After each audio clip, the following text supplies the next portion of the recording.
यसको नेपालीमा शब्दार्थ अनुवाद र तात्पर्य दिनुभएको छ अभय चरणारविन्द भक्तिवेदान्त स्वामी शिव प्रभुपादले शिव प्रभुपादकी जय। नेपालीमा अनुवाद यस्तो छ, योग अभ्यासद्वारा आफ्ना मानसिक क्रियाकलापहरूलाई अनुशासित पारेर अध्यात्ममा स्थित भएको योगी नै सम्पूर्ण भौतिक चाहनाबाट मुक्त हुन सक्दछ र त्यसैलाई योगमा स्थापित भएको मानिन्छ। तात्पर्य यस्तो छ, साधारण मानिस र योगीहरूका क्रियाकलापमा के भिन्नता हुन्छ? योगीहरू स्वभावले काम वासना प्रधान हुने सबै प्रकारका सांसारिक चाहनाबाट मुक्त हुन्छन्। एउटा पूर्ण योगी आफ्नो मानसिक कार्यमा कति अनुशासन हुन्छ उसलाई कुनै पनि भौतिक आकांक्षाले विचलित पार्न सक्दैन। यस्तो सिद्धावस्था कृष्ण भावनावादी व्यक्तिले स्वतः प्राप्त गर्न सक्दछ।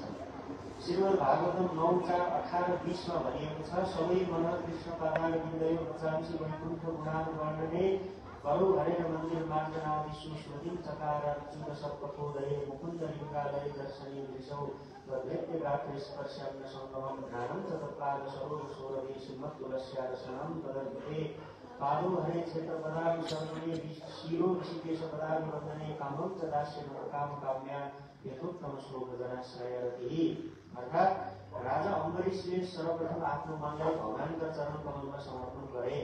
त्यसपछि आफ्नो वाणीलाई भगवान श्रीकृष्णका दिव्य गुणहरूको वर्णनमा लगाए, हातलाई भगवानको मन्दिर सफा गर्ने कार्यमा लगाए, कानलाई भगवानका लीला श्रवण गर्ने कार्यमा लगाए, आँखालाई भगवानका दिव्य स्वरूपको दर्शन गर्ने कार्यमा लगाए, शरीरलाई अन्य भक्तहरूको शरीर स्पर्श गर्ने काममा लगाए, आफ्ना नाकलाई भगवानलाई चढाएको कमल पुष्पको सुगन्ध लिने काममा लगाए, जिब्रोलाई भगवानको चरण कमलमा चढाइएको तुलसीको स्वाद लिनमा लगाए, पाउलाई तीर्थयात्रा तथा भगवानका मन्दिरहरूसम्म जाने कार्यमा प्रयोग गरे, अनि शिरलाई भगवानका अगाडि झुकेर प्रणाम गर्ने कार्यमा लगाए र आफ्ना इच्छाहरूलाई भगवानको सदिच्छा पूर्ण गर्ने कार्यमा लगाए।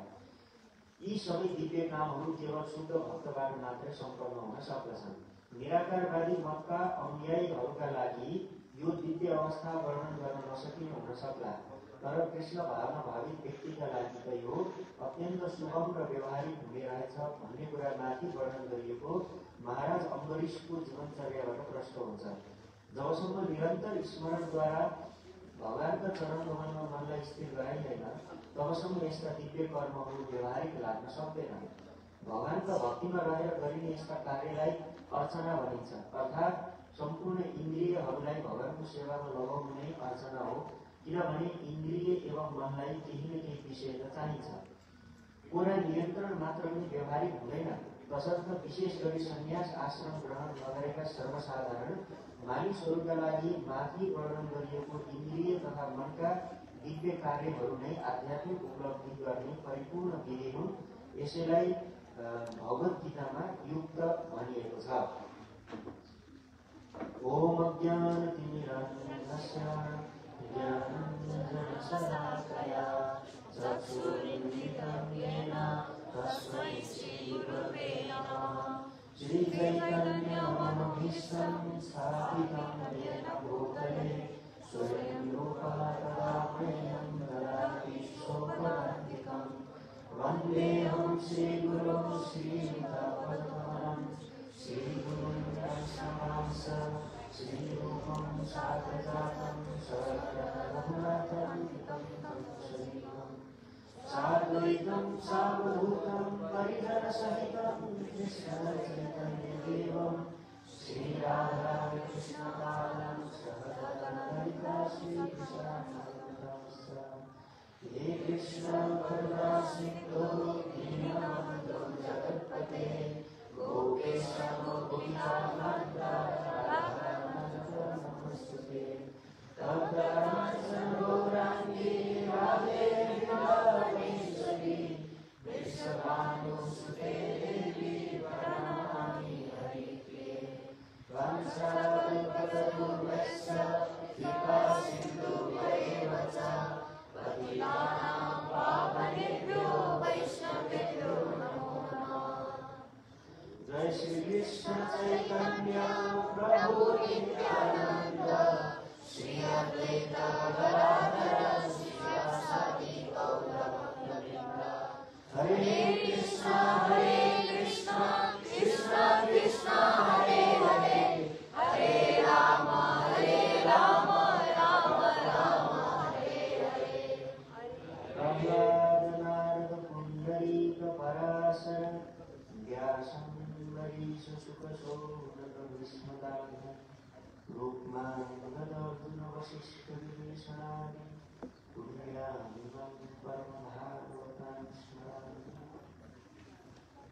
हरे कृष्ण हरे कृष्ण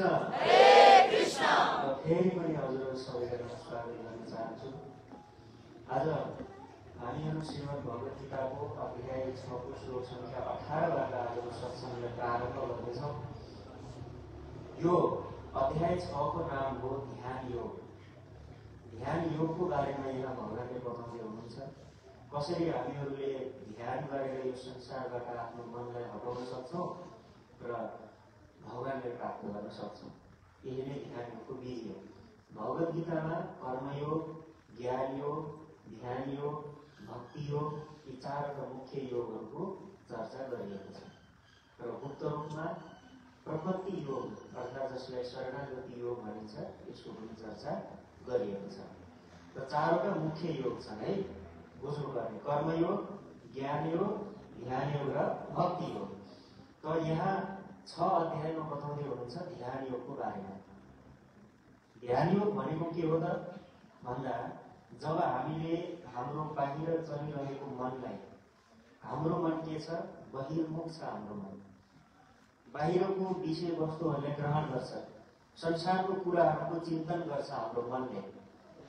अब ध्यानको विधि के हो भने बाहिर गमन गर्ने यो मनलाई अन्तर्मुख बनाउने प्रक्रिया हो, भित्रतिर केन्द्रित गरिने, भित्र आफूभित्र झाँकेर हेर्नु भएको छ। कहिले आफूभित्र झाँकेर कस्तो छ आफूभित्र केही पनि थाहा छैन, के छ केही पनि थाहा छैन।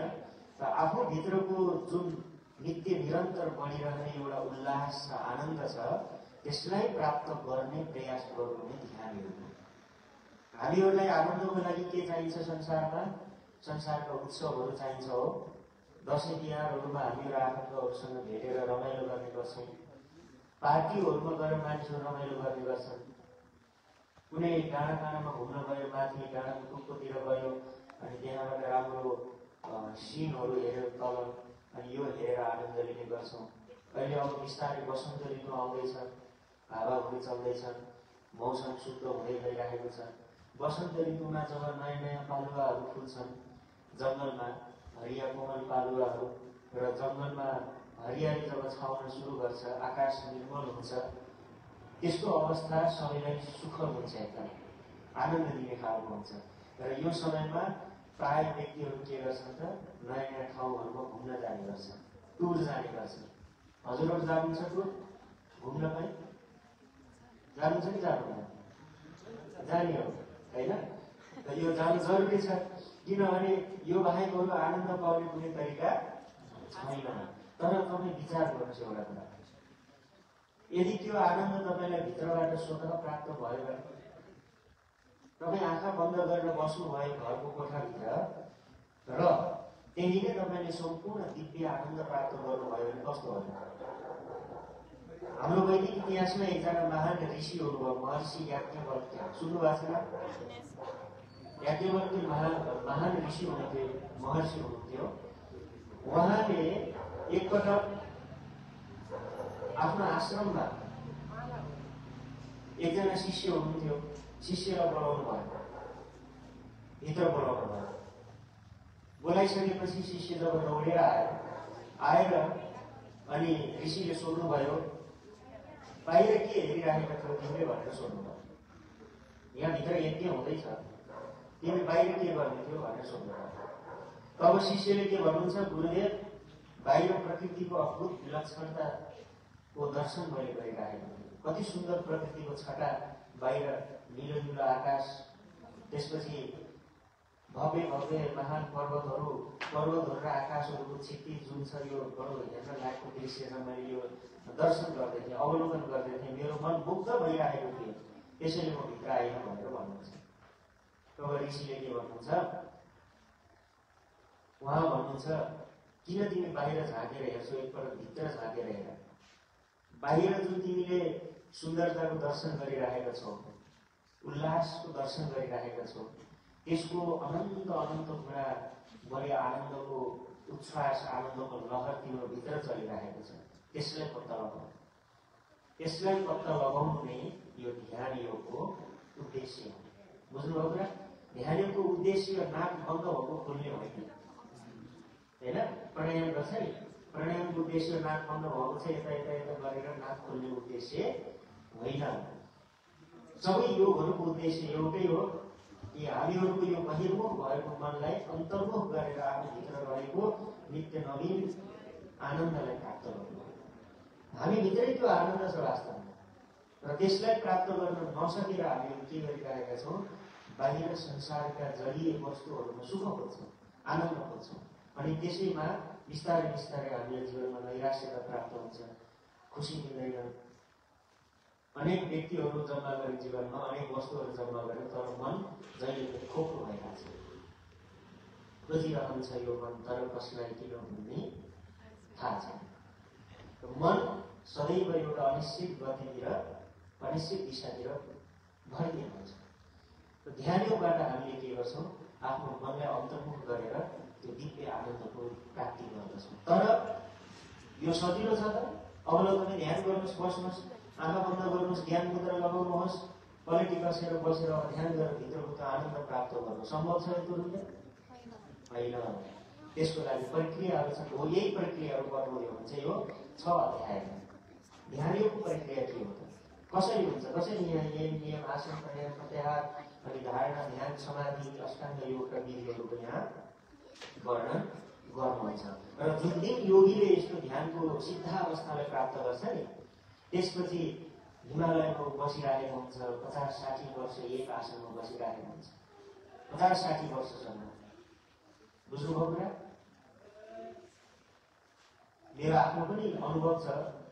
जब केदारनाथजीको यात्रामा गएका थियौँ हामीहरू केही भक्तहरू, तब केदारनाथ भन्दा पनि माथिका हिमाली क्षेत्रहरूमा जहाँ गुफाहरू पनि रहन्छन्, त्यहाँ एकजना योगीले बताउँदै हुनुहुन्थ्यो, विगत 300 वर्षदेखि ध्यान गरिरहनु भएका योगीहरू हुनुहुन्छ अहिले पनि। कति वर्षदेखि? 300 वर्षदेखि। तपाईँहरू भन्नु र मर्दैन तिनीहरू भने मर्दैन। मर्ने भन्ने काम हामी जस्ता पावक जीवहरूको, संसारमा आसक्तवादी जीवहरूको मात्रै काम हो मर्ने भन्ने। तर सामान्य पनि आध्यात्ममा प्रगति गरेको व्यक्तिले मृत्युमाथि विजय प्राप्त गर्छ।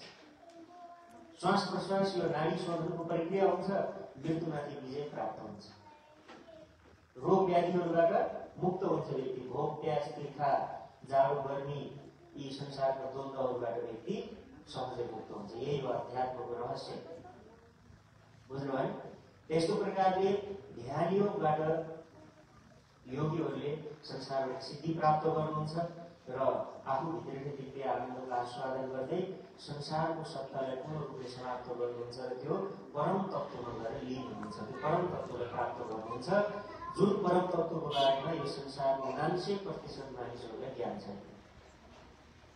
संसारमा मानिसहरू जन्म लिएका छन्, कमाउने खाने कार्यमा व्यस्त छन्, सबैजना फुर्सद छैन कसैलाई, अनि अन्तिममा मर्यो गयो भने सक्यो। जीवन बस यति नै छ मानिसहरू प्रायः जसो। केवल कमाउन खान मात्रै बितेको छ हाम्रो यो जीवन। तर जेको लागि हामीहरूलाई यो मनुष्य शरीर मिलेको हो, त्यसको लागि हामी रत्ती भर पनि त्यसको लागि हामीहरू उत्सुक छैन। यो हाम्रो विडम्बना हो। यो मनुष्य शरीरमा केवल आहार निद्रा भई मैथुन यो मात्रै कार्य गर्ने होइन। यो शरीरबाट हामीले मोक्ष प्राप्ति गर्न सक्नुपर्छ।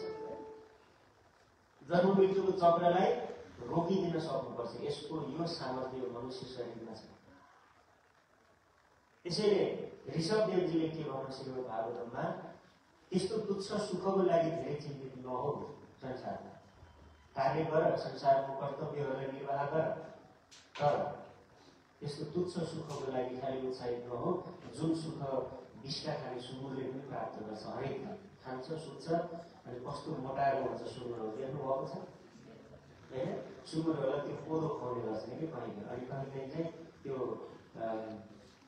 न्युट्रेला हुन्छ नि, सोयाबिन खुवाउँछन् सुँगुरहरूले।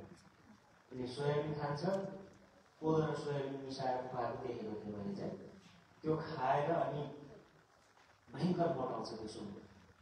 केही काम छैन उसको, काम पनि गर्नु पर्दैन। अनि खायो सुत्यो, अनि बिस्का गऱ्यो, त्यही बिस्कामा लडीबडी गऱ्यो, अनि अर्को आउँछ सोरेर त्यो बिस्का सफा गरिदिन्छ, अनि अन्तिममा त्यो उसको जीवनको परिणति के हुन्छ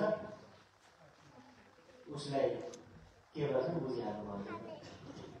यही नै परिणति। केवल यस्तो मात्रै होइन, केवल यो मात्रै उद्देश्य होइन कि म काठमाडौँमा घर बनाएर बस्छु मात्रै यो जीवनको उद्देश्य होइन।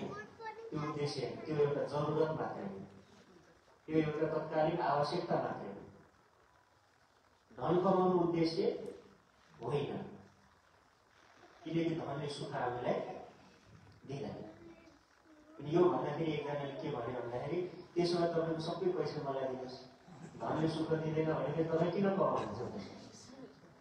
बडो विचित्र छ, कठिन छ नि कुरा होइन?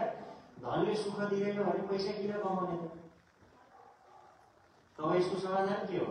धनले सुख आनन्द दिँदैन, यो पक्का कुरा हो होइन, सबैको अनुभव हो। तर धनले सुविधा त दिन्छ नि, हामीलाई दिन्छ कि दिँदैन? धनले सुविधा हो, त्यो सुविधाको लागि हामीलाई धन चाहिएको। त्यसैले धनको लागि पनि प्रयास गर्नु त पर्छ नै। यस्तो होइन कि पैसा नै कमाउनु हुँदैन, धन चाहिँदैन भन्ने अर्थ होइन। संसारमा बस्नको लागि, सुविधाको लागि, व्यवहारको लागि हामीलाई धन आवश्यक छ, त्यसको लागि प्रयास गर्छौँ। तर धन लक्ष्य होइन, यति कुरा बुझ्नु पर्यो। लक्ष्य के हो त? भक्तहरू नबोल्नुहोस् है, भक्तहरूले सबै विषय वस्तुले एकैचोटि टुङ्ग्याइदिएर हाल्नुहुन्छ कि तुरन्त। लक्ष्य के हो हजुर? के उत्तर आइरहेको थियो भन्नुहोस् त? मोक्ष प्राप्ति गर्ने। वा, लक्ष्य भनेको हाम्रो के हो त? मोक्ष प्राप्ति गर्ने। सही भन्नुभयो, एकदमै सही कुरा। त मोक्ष प्राप्ति गर्ने, मोक्ष भनेको के हो? के बुझ्नु भएको छ भन्नुहोस् त? संसारिक बन्धनबाट मुक्ति प्राप्त गर्ने, भगवानको शरणमा जाने। एकदम सही भन्नु। त मोक्ष भनेको के हो? बारम्बार भइरहने यो जन्म मृत्युको चक्रलाई रोक्ने, यसैलाई भनिन्छ मोक्ष। बुझ्नुभयो कि भएन? बारम्बार हाम्रो जन्म मरण चलिरहेको छ कि यो संसारमा, अनि बारम्बार हामीहरू दुखी छौँ यो संसारमा, बारम्बार सङ्घर्ष चलिरहेको छ यो संसारमा। र भगवानले बडो कृपा गरेर उहाँले के गर्नुभयो? हामीले यो मनुष्य शरीर दिनुभयो ताकि यो शरीरको प्रयोग गरेर हामीले केही साधना गरौँ, केही भक्ति गरौँ, केही योग अभ्यास गरौँ। यो गरेर संसारबाट छुटेर हाम्रो जुन दिव्य सच्चिदानन्दमय शाश्वत देह हो, शाश्वत स्वरूप हो हाम्रो, त्यो प्राप्त गरौँ।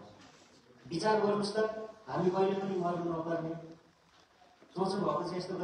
कहिले पनि मर्नु नपर्ने, कमाउन जानु पनि नपर्ने, मतलब कमाउन जानु नपर्ने कि कसैको जागिर गर्नु नपर्ने, सधैँ 16 वर्षको जवानी भएर बस्नु पाइने सधैँको लागि, जहाँ न रोग छ, न कुनै व्याधि छ, न कुनै चिन्ता छ, न कुनै कुण्ठा छ, केही पनि छैन। यस्तो पनि हुनसक्छ? सक्छ कि सक्दैन यस्तो? तर केवल फिल्ममा मात्रै सक्छ यस्तो, कुनै एनिमेटेड कार्टुनहरूमा मात्रै हुन सक्दैन यस्तो हो। सम्भव छ यस्तो? अलि अगाडि आइदिनुहोस् है। हरे कृष्ण हरे कृष्ण हरे कृष्ण हरे कृष्ण कृष्ण कृष्ण कृष्ण कृष्ण हरे हरे हरे हरे हरे राम हरे राम हरे राम हरे राम राम राम राम राम हरे हरे हरे हरे। अनन्त गुरु वैष्णव जिन्दगी जय। त मैले के भन्दै थिएँ, के त्यस्तो जीवन सम्भव छ? त्यस्तो जीवन सम्भव छ हैन? तर त्यो जीवन पाउनको लागि कतिजना उत्सुक हुनुहुन्छ त्यस्तो ठाउँमा जानुको लागि? ल हात उठाइदिनुहोस्। किनकि भगवानले हेर्दै हुनुहुन्छ नि त, उहाँले नोटिस गरिदिनुहुन्छ। कोही हात उठाएन भने उठाउनेहरूलाई मात्रै फेरि टिकट पठाइदिनुहुन्छ। नउठाउनेको लागि मैले त हात उठाउन पनि अल्छी गरेको थिएँ यो मूर्ख मान्छेले, यसलाई नपठाउँ भनेर फेरि पठाउनु। त्यो ठाउँमा जानको लागि हामी सबै तयार छौँ, ठिक छ? तर त्यहाँ जानको लागि पनि टिकट किन्नुपर्छ। हेर्नुहोस्, त्यो टिकट किन्ने पैसा तपाईँ हामीसँग छ कि छैन? छ त्यो टिकट किन्ने पैसा? कति डलर लाग्छ होला त्यो टिकट किन्नलाई? $500, $1000? कति चाहिन्छ पैसा? एउटा पैसा चाहिन्छ त्यो किन्नको लागि, त्यो हो श्रद्धा। त्यो श्रद्धा, श्रद्धा रूपी पैसाले मात्रै तपाईँले त्यहाँको टिकट किन्न सक्नुहुन्छ, अरू उपाय छैन। त्यसैले श्रद्धा अनुसारी भक्ति अधिकारी, जति जति तपाईँमा श्रद्धाको भाँडा छ, जति श्रद्धाको पात्र बनाउनु भएको छ, त्यति नै तपाईँले त्यो टिकटलाई कमाउन सक्नुहुन्छ। बुझ्नुभयो? श्रद्धा छैन भने केवल नास्तिकताको बुद्धिले, कुतर्की बुद्धिले त्यो स्थान प्राप्त गर्न सकिँदैन। यही रहस्य हो अध्यात्मको, यही रहस्य भक्तिको। यो भक्ति अध्यात्म भनेको यस्तो होइन कि केवल वर्षमा एकचोटि गएर मन्दिर गयो, यसो कारणबाट यसरी गऱ्यो, अनि गएर मन्दिरमा के फोटोसोटो खिच्यो, रिल बनाएर हाल्यो फेसबुकतिर, अनि फेरि अर्को वर्षसम्म हेर्दै बस्यो, कति लाइक कमेन्ट आयो भनेर। यस्तो यो अध्यात्मको विषय होइन। सिक्नु पर्यो। त्यो यत्रा मठ मन्दिरहरूको निर्माण किन भएको थियो हाम्रो यो नेपाल र भारत जस्तो देशहरूमा? काठमाडौँलाई त मन्दिरहरूकै सहर भनिन्छ हो कि? किन बनाइएको थियो यत्रो मन्दिर? विचार गर्नुहोस् त, किन बनाएको? धेरै मन्दिरहरू प्राचीन अझै अहिले पनि उत्खनन गर्दै जाँदाखेरि अझै प्राचीन भन्दा पनि प्राचीन मन्दिरहरू प्रकट भइरहेका छन्। किन? कारण किन? कहीँ कहीँ चाहिँ पहाडलाई नै फोरेर मन्दिर बनाएको छ। कालीगढ तपाईँहरू दक्षिण भारततिर जानुभयो भने सिङ्गो पहाडबाटै मन्दिर बनाएको छ, बाहिरबाट कुनै इँटा पत्थरहरू ल्याएको छैन। किन बनाएको होला यस्तो मन्दिर? के संसारलाई देखाउनको लागि मसँग कति कालीगढी क्षमता छ भनेर देखाउनको लागि हो? होइन। विश्व सम्पदा सूचीमा नाम लेखाउनको लागि हो? होइन। गिनिज रेकर्डमा नाम लेखाउनको लागि हो? होइन। के को लागि बनाएको यो मन्दिर? हाम्रा पूर्वजहरूले त्यो समयमा आफू बस्ने ठाउँ गर्नु, सामान्य खरले छाएर बस्नुहुन्थ्यो, बाँसले बेरेर घरमा बस्नुहुन्थ्यो, ढुङ्गा माटोले लिपेर घर बनाउनुहुन्थ्यो। तर मन्दिर भव्य बनाउनु कारण के थियो यसको? कहिले सोच्नु भएको छ यो विषय? सोच्नु भएको छ कि छैन? छैन। अब सोच्नु, अझै सोच्नु। जस्तै यहाँ हाम्रो भगवान पशुपतिनाथजीको मन्दिर छ नि, त्यहाँ तपाईँले इतिहास हेर्नुभयो भने लगभग 65-70 वर्ष अगाडिसम्म पनि त्यहाँ व्यक्तिहरूले सुनको तोरण चढाउने गर्थे। स्वर्ण तोरणहरू सुन्नुभएको छ? यस्तो मन्दिरहरूमा सुनको तोरण चढाएको सुन्नुभएको छैन? तोरण भनेको के हो? गजुरबाट तलसम्म यसरी झुनेको सर्प जस्तो आकृतिको देख्नु भएको छ कि छैन मन्दिरहरूमा? त्यसलाई भनिन्छ तोरण। अब त्यो पहिलाको समयमा सुनको तोरण चढाउने। पछि के भइदियो भन्दा चोर व्यक्तिहरू बन्न थाले अनि उनीहरूले मन्दिरमा भएको सुनको तोरणलाई बेचेर आफ्नो घर बनाएको। बुझ्नु भयो? त्यसैले अहिले मन्दिरहरूमा सुनको तोरण होइन, तोरणहरू छन् जसो तर तामाको तोरणहरू अन्य धातुका तोरणहरू चढाउँछ। तर पहिला इभन हाम्रा भक्त राजाहरूले पनि सुनको तोरण चढाउँदैन। पाटनको कृष्ण मन्दिरमा सुनको तोरण चढाएको इतिहास छ, तर त्यो अहिले छैन। बुझ्नु भयो? त यस्तो किन गर्नुभयो त हाम्रो पूर्वजहरूले? अज्ञानी भएर हो, अशिक्षित भएर हो? कारण छ यसको पछाडि। किनकि उहाँहरूले जान्नुभएको थियो जीवनको उद्देश्य सुन्दर घर बनाएर यहाँ बस्नु मात्रै उद्देश्य होइन। बस्नको लागि त एउटा सामान्य घर भयो भने पुग्छ कि पुग्दैन? खेत आफ्नो थियो, खेतमा उहाँहरूले उब्जनी गर्नुहुन्थ्यो। सागपात चामल जे चाहिने मसला सबै चिजहरू खेतबाट उब्जनी गर्नुहुन्थ्यो। अनि हर समय उहाँहरू मोक्ष प्राप्तिको लागि, अनि भनौँ भने उद्देश्य मोक्ष प्राप्ति, त्यसको लागि प्रयत्नशील रहनुहुन्थ्यो। पढ्नको लागि गुरुकुलहरू थिए, गुरुकुलहरूमा निःशुल्क शिक्षा प्राप्त हुने गर्थ्यो। बिरामी भयो भने हामीहरूसँग आयुर्वेदिक डक्टरहरू थिए, वैद्यहरू थिए। यस्ता वैद्यहरू थिए, तपाईँको कान काटेर झरेको छ भने कानलाई पनि जोडिदिन सक्ने। हामीसँग चरक संहिता थियो, सुश्रुत संहिता थियो, वाग्भट संहिता थियो। यस्ता दिव्य ग्रन्थहरूबाट ठुला रोगहरूको पनि निदान तुरुन्तै गर्न सक्नुहुन्थ्यो। ठुला रोगहरू यस्तोसम्म समय थियो, मानव कोही व्यक्तिको जङ्गलमा मृत्यु भयो, मृत्यु भइसकेपछि अब उपचार गर्ने उपाय छैन, सर्पले पोख्यो केही भयो, मृत्यु भयो। त्यति बेला व्यक्तिहरूले के गर्थे? त्यो मरिसकेको व्यक्तिको लासलाई पानीमा बगाइदिन्थ्यो उनीहरू। अनि बगाइदिइसकेपछि थाहा छ तपाईँहरूलाई, केही दिनपछि त्यो व्यक्ति उठेर आउँथ्यो, फिर्ता घर आउँथ्यो। कसै घर आउँथे भन्दा त्यो व्यक्तिलाई बाटोमा कुनै वैद्यले फेला पार्नुहुन्थ्यो। अनि वैद्यले लिएर आएर त्यसको उपचार गरिदिनुहुन्थ्यो। उपचार गरिसकेपछि त्यो निको हुन्थ्यो। उसको कुनै मूर्छा भएको छ अथवा अस्थायी रूपमा प्राण भएको छ भने फिर्ता लिएर आइदिन सक्नुहुन्थ्यो। यो मन्त्र बल र औषधीय बल हामीसँग थिए प्राचीन समयमा। त्यसैले ठुला हस्पिटलहरूको जरुरत थिएन। बुझ्नु भने प्रदूषण थिएन, त्यसैले रोग पनि थिएन। कथम कदाचित रोगहरू भयो भने सामान्य आयुर्वेदिक उपचार पद्धतिद्वारा निको हुन्थ्यो। त्यसैले मानिसहरूलाई धन कमाउनु जरुरी पनि थिएन त्यो समयमा। पैसा के को लागि चाहिन्छ? विचार गर्नुहोस् त। पढ्नको लागि चाहिने पैसा हो, घर बनाउनको लागि चाहियो, अनि बिरामी भएर उपचारको लागि चाहियो। त्यो सबै निःशुल्क भइरहेको छ।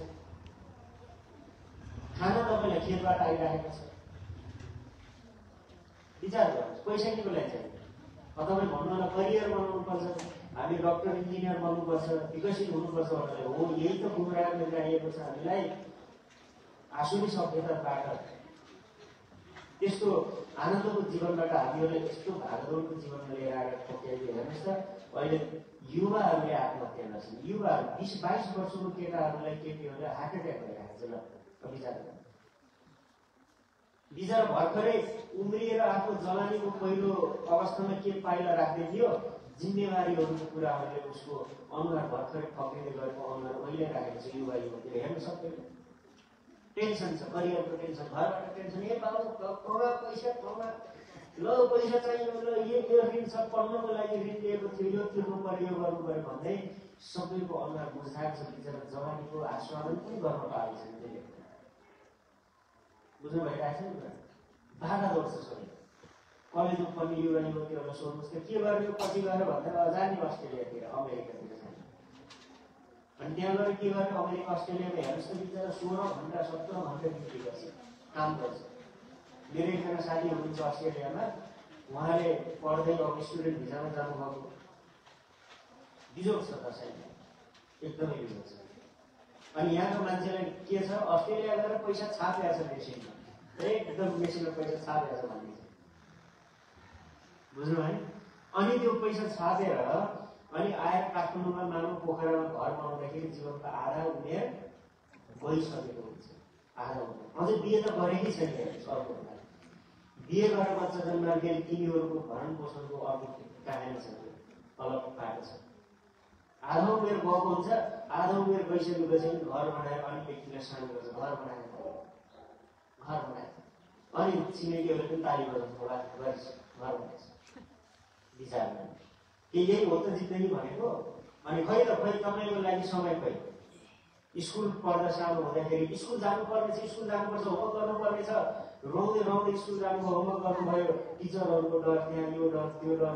अलि ठुलो हुनुभयो, कलेज जानुपर्ने छ, कलेज गइसकेपछि अब छोरो अथवा छोरी ठुलो भएपछि घरमा घरको चामल खाएर मात्रै हुँदैन, कमाउनु पनि पर्छ भन्ने कुरा आएको छ। फेरि कमाउनु गयो, घर छोडेर सहरतिर छिर्यो अथवा सहरमा छ भने काम गर्न थाल्यो, लो त्यहाँ जानुपर्ने छ, गर्नुपर्ने छ, जागिर गर्न सुरु गर्यो, यो गर्नुपर्नेछ भन्दा भन्दै जीवनको 55-60 वर्ष पुगिसकेको हुन्छ। अनि बल्ल एउटा घर भन्छ हुन पुरा जीवन यो गर्नुपर्नेछ बिताइदियो।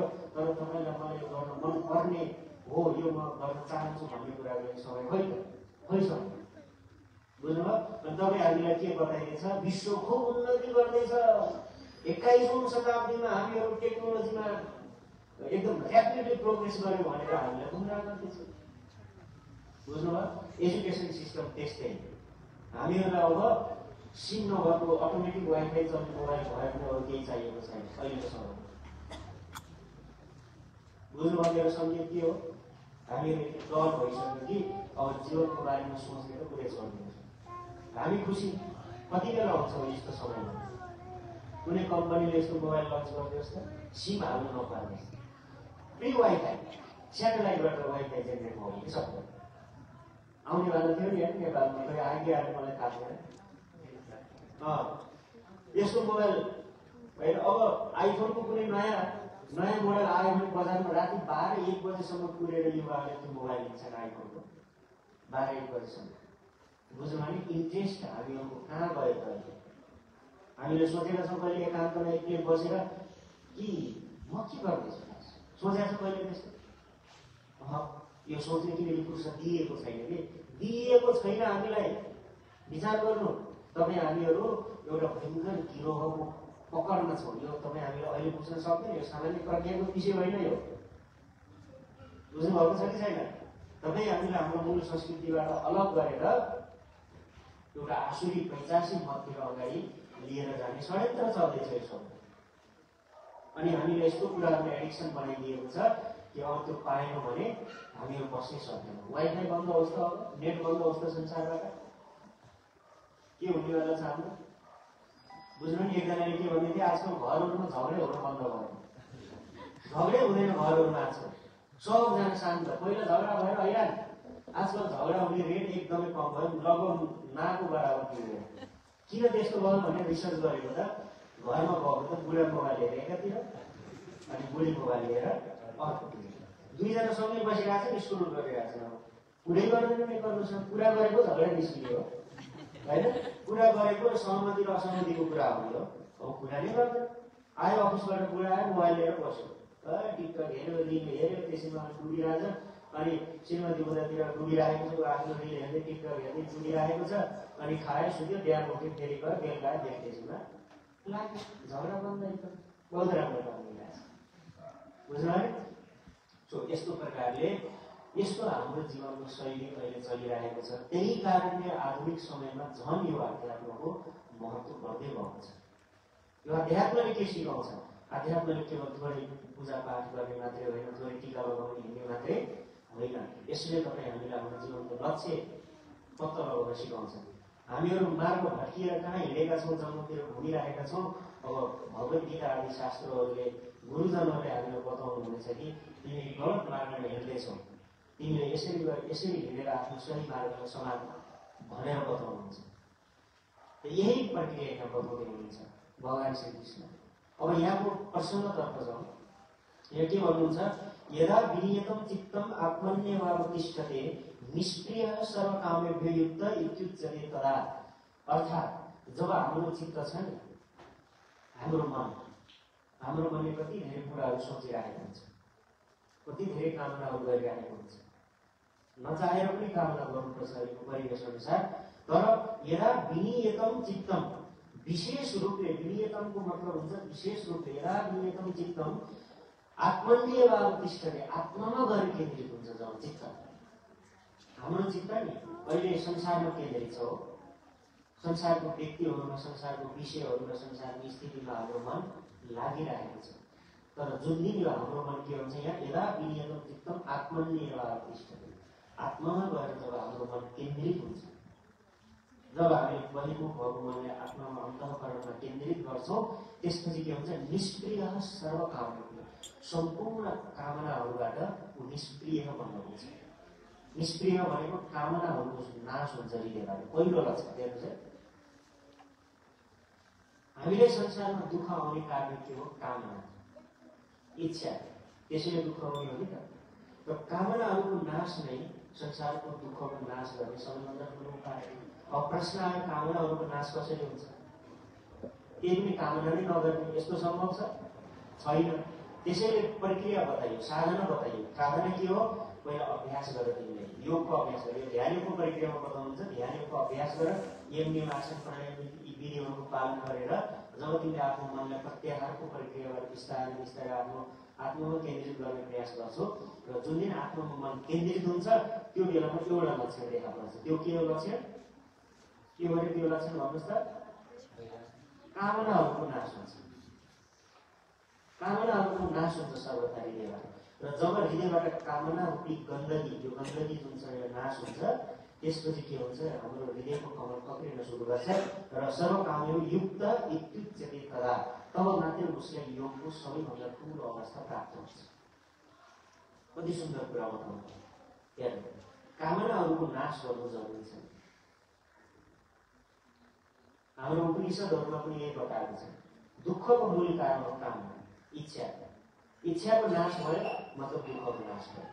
इच्छा छ मतलब दुःख छ, हैन? भन्नु कति सजिलो छ नि त यो विषय, तर यसलाई बुझ्नलाई थोरै प्रक्रियामा हामी जानु जरुरी छ। र त्यही विधि हो ध्यानको विधि। तपाईँ के गर्नुहोस्, ध्यान गर्नु छ भने सबैभन्दा पहिला एकान्त स्थानमा जानुहोस्। एकान्त स्थानमा गएर गुरुबाट यो ध्यानको प्रक्रियालाई पहिला सिक्नुहोस्, प्राप्त गर्नुहोस्। यस्तो होइन कि ध्यान भनेको सिधै बस्यो ध्यान लाग्ने, त्यस्तो होइन। यसमा अनुशासनहरू छन्, यसमा विधिहरू छन्। त्यो गर्दै गर्दै गर्दै बिस्तारै यो ध्यानको प्रक्रियाहरू हामीले प्राप्त गर्नुपर्छ, सिक्नुपर्छ। अनेक विधिहरू छन्। हाम्रो शरीरमा 72,000 नाडीहरू छन्। कति नाडीहरू छन्? 72,000वटा नाडीहरू छन्। उपनिषदले के भन्छ, तर समस्या के छ, ती सबै नाडीहरू अशुद्ध छन्। नाडी छान्ने भन्ने थाहा छ नि हजुरहरूलाई? नाडी छान्ने यो त एउटा रक्तको एउटा मुटुसँग जोडिएको नाडी हो। यस्ता 72,000 नाडीहरू छन् र ती नाडीहरू हाम्रो शरीरमा अहिले अशुद्ध अवस्थामा छन्। र हामीहरूको जब मृत्यु हुन्छ नि, हामीहरूको मृत्यु हुँदाखेरि आत्मा ती नाडीहरूबाट निस्केर जान्छ। र एउटा यस्तो नाडी छ जुन नाडी हाम्रो यो शिरसँग जोडिएको छ, ब्रह्मरन्ध्रसँग जोडिएको छ। कहाँबाट सुरु हुन्छ? मेरुदण्डबाट सुरु भएर यो ब्रह्मरन्ध्र, जहाँनिर यहाँ शिखा राखिन्छ नि, टोपी राख्ने भन्छ नि, यो शिखा, यो टोपी किन राखेको हो? त्यो नाडीलाई सुरक्षित गर्नको लागि यो शिखा राखिन्छ। र त्यो नाडीलाई भन्छ सुषुम्ना नाडी। सुषुम्ना के भन्छ है? सुषुम्ना, सुषुम्ना, सुषुम्ना भन्छ त्यसलाई। अब यो सुषुम्ना नाडी जुन छ, यो नाडी संसारबाट मुक्ति प्राप्त गर्नको लागि योगीहरूले ध्यानबाट खोज्नुपर्छ यो नाडीलाई। बाँकी जुन 72,000 नाडीहरू मध्ये एउटा मात्रै यो नाडी यस्तो छ, त्यो नाडीबाट यदि हामी यो प्राण त्याग गर्यौँ भने संसारमा फर्केर आउनु पर्दैन। अन्यथा जन्म मृत्युको चक्रमा 84 लाख भूमरीमा पर्छ। बुझ्नुभयो कि भएन कुरा? होइन? र त्यो नाडी सबैले प्राप्त गर्न सक्दैन। त्यसको लागि ध्यानको विधिद्वारा पत्ता लगाउनुपर्छ। र उपनिषदले त्यो नाडीको बारेमा भन्छ प्रकाशवान एउटा राजमार्ग जस्तो छ त्यो नाडी। योगीहरूले अनुभव गर्छन् आफूले। र त्यो नाडी पत्ता लगाएर बिस्तारै बिस्तारै सूर्य उत्तरायण भएको 6 महिनामा अहिले उत्तरायण छ कि छैन सूर्य? माघ महिनाबाट सूर्य उत्तरायण मकर राशिमा प्रवेश गरे होइन। र मकर राशिमा प्रवेश गरेको अवधि के हो? उत्तरायणको समय 6 महिना। र यो उत्तरायणको समयमा योगीहरूले के गर्छन्? शरीर त्याग गरेर उनीहरू ब्रह्मलाई प्राप्त गर्दछन्, अर्थात् मोक्ष प्राप्ति गर्दछन्। षण्मास उत्तरायणम तत्र प्रयात गच्छन्ति ब्रह्मविदो जनाः गीतामा भगवानले भन्नुहुन्छ। यसो प्रकार एकपल्ट म हजुरहरूले एउटा पढ्नुको घटना मेरो आफ्नो सुनाउँछु। हामीहरू म एकपल्ट अलिक पहिलाको कुरा हो, कुरुक्षेत्रमा पुगेको थिएँ। कुरुक्षेत्र थाहा छ हजुरहरूलाई? कुरुक्षेत्र भनेको भगवत गीताको ज्ञान दिएको क्षेत्र हो। कुरुक्षेत्रमा गएको त्यहाँ थुप्रै साधु योगी मण्डलीहरू त्यहाँ हुनुहुन्थ्यो, साधु सन्तहरू हुनुहुन्थ्यो। र मेरो स्वभावमा साधु सन्तहरू भेटेपछि गएर सत्सङ्ग गर्ने, उहाँहरूसँग विविध विषयहरूमा जिज्ञासा गर्ने, धेरै रहस्यका कुराहरू उहाँले बताउनु भयो। एकजना साधुले के भन्नुभयो मलाई हेर्नु भयो अनि उहाँले भन्नुभयो एकैछिन निकै बेरसम्म हेर्नु भयो। हेरिसकेपछि धेरै कुराहरू भन्नुभयो जुन म साधुको भन्न मिल्दैन। त्यो कुराहरू मेरो धेरै कुराहरू उहाँले बताउनु भयो, भविष्यका कुराहरू पनि बताउनु भयो। अनि उहाँले एउटा कुरा के भन्नुभयो, अगाडि आएछ भन्नु म गएँ। अनि उहाँले मेरो शिर छाम्नुभयो त्यसै। अनि यो शिर छामिसकेपछि उहाँले भन्नुभयो राम राम राम। म तपाईँ एउटा विशेष विधि बताउनेवाला थिएँ, तर के गरेँ दुर्भाग्य थियो। मलाई डर लाग्यो के दुर्भाग्य, तेरो सुषुम्ना नाडी सुकिसकेको छ। जुन नाडीबाट मोक्ष प्राप्ति गरिन्छ नि त्यो नाडी सुकेको छ क्या। तर अब म तपाईँ त्यही कारणले यो विधि बताउन सक्दैन। अनि मैले भने कसरी सुक्यो महाराज मेरो सुषुम्ना नाडी कसरी सुक्यो? उहाँले भन्नुभयो सुषुम्ना नाडी प्रकाशमान हुन्छ, जाजाले मार्ग हुन्छ, तेरो नाडी सुकेको छ, एकदम अँध्यारोको राजमार्ग जस्तो छ, त्यो मार्गबाट हिँड्न सक्दैन जस्तो भन्नुभयो। अनि कसरी सुक्यो महाराज भन्दाखेरि उहाँले भन्नुभयो, उहाँले के भन्नुभयो, तैँले बाल्य अवस्थामा आफ्नो बाबुआमाको माया नपाएको हुनुपर्छ, पक्कै विचार गरेर हो कि होइन तेरो यो घटना भनेर भन्नुभयो। अनि नभन्दै हो मेरो बाल्य अवस्थाको परिस्थिति त्यस्तो थियो जसले गर्दाखेरि म आफ्नो बाबुआमाबाट टाढा बस्नु परेको थियो होइन। उहाँहरूको स्नेहबाट म वञ्चित रहेँ। एउटा बाल्य अवस्थाको एउटा घटना छ त्यस्तो। अनि उहाँले भन्नु जो व्यक्तिले बाल्य अवस्थामा आफ्नो बाबुआमाको प्रेम पाएको हुँदैन नि त्यो व्यक्तिको नाडी के हुन्छ? सुषुम्ना नाडी कुम्चिन्छ, त्यो बन्द हुन्छ, अन्धकार हुन्छ। अनि यो भनेपछि त म एकदम भावुक भने ल त्यसो भए त सक्यो, त्यसो भए फिनिस तब। अनि उहाँले अनि मैले नारी अगाडि अरू उपाय बताउनुहोस्, त्यसो म के गरौँ के त भन्दाखेरि उहाँले भन्नुभयो तैँले बिहे गर, पहिलो काम तैँले के गर, बिहे गर। त्यहाँदेखि मैले यो घटना धेरैलाई बताएको छैन, मैले प्रायः बताएको छैन यो घटना। तैँले बिहे गर किन भन्दाखेरि त साधुत्वको मार्गमा हिँड्ने योग्यता छैन अहिले, त्यो कारणले गर्दा। र बिहे गर, चिन्ता गर्नु पर्दैन, भगवानको नामको आश्रयले तैँले जीवनमा सम्पूर्ण सिद्धि प्राप्त गर्नेछस् होइन। भगवानको नामको आश्रय लिनु, नाम जप गर्नु र शास्त्रहरूको अध्ययन गर्नु, भगवानको भक्ति गर्न सेवा गर्नु, यहीबाट तेरो सबै मार्ग अगाडि पुष्ट हुन्छ। तर म तपाईँ एउटा विशेष साधन बताउनु वाला थिएँ, यो सुषुम्ना मार्गसँग सम्बन्धित यो मार्गमा तपाईँले हिँड्ने योग्यता छैन भनेर भन्नु विचार मैले किन बताएँ हजुरहरूलाई भन्दाखेरि यो धेरै रहस्यमय छ कि यो आध्यात्मिक जीवन, धेरै रहस्यहरूले भरिपूर्ण छ। त्यसैले एकपल्ट हिँडेर त हेर्नुहोस् यो बाटोमा। आजकल व्यक्तिहरू के गर्छ, बाहिर आएर तर्क विचार दिन्छ, कहाँ हुन्छ। अनि साइन्सको केही विचार थ्योरीहरू घोकेको हुन्छ, त्यही थ्योरी घोकेर आएर चाहिँ अनि तर्क दिन्छ। यस्तो समस्या छ। एकपल्ट यहाँ प्रवेश गरेको त हेर्नुहोस् बडो दिव्य मार्ग छ, बहुत आनन्दको मार्ग छ। त्यसैले उहाँले मलाई यो बताउनु नामको आश्रय लिनु, नामको आश्रयबाट सुषुम्ना मार्गबाट पाउने गर्दा तैँले भक्तिबाट पाउनेछस्। योगमा तेरो अयोग्यता हो, भक्तिमा अयोग्यता होइन त्यो भन्नुभयो कि बुझ्नु है। त त्यस्तो प्रकारले अगाडिको घटनाक्रमहरू जे भए त्यही अनुसारले भए अगाडि सबै।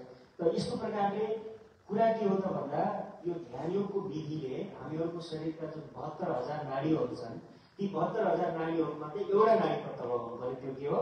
सुषुम्ना नाडी। र त्यो सुषुम्ना नाडी पत्ता लगायो भने बल्ल मोक्ष प्राप्ति हुन्छ।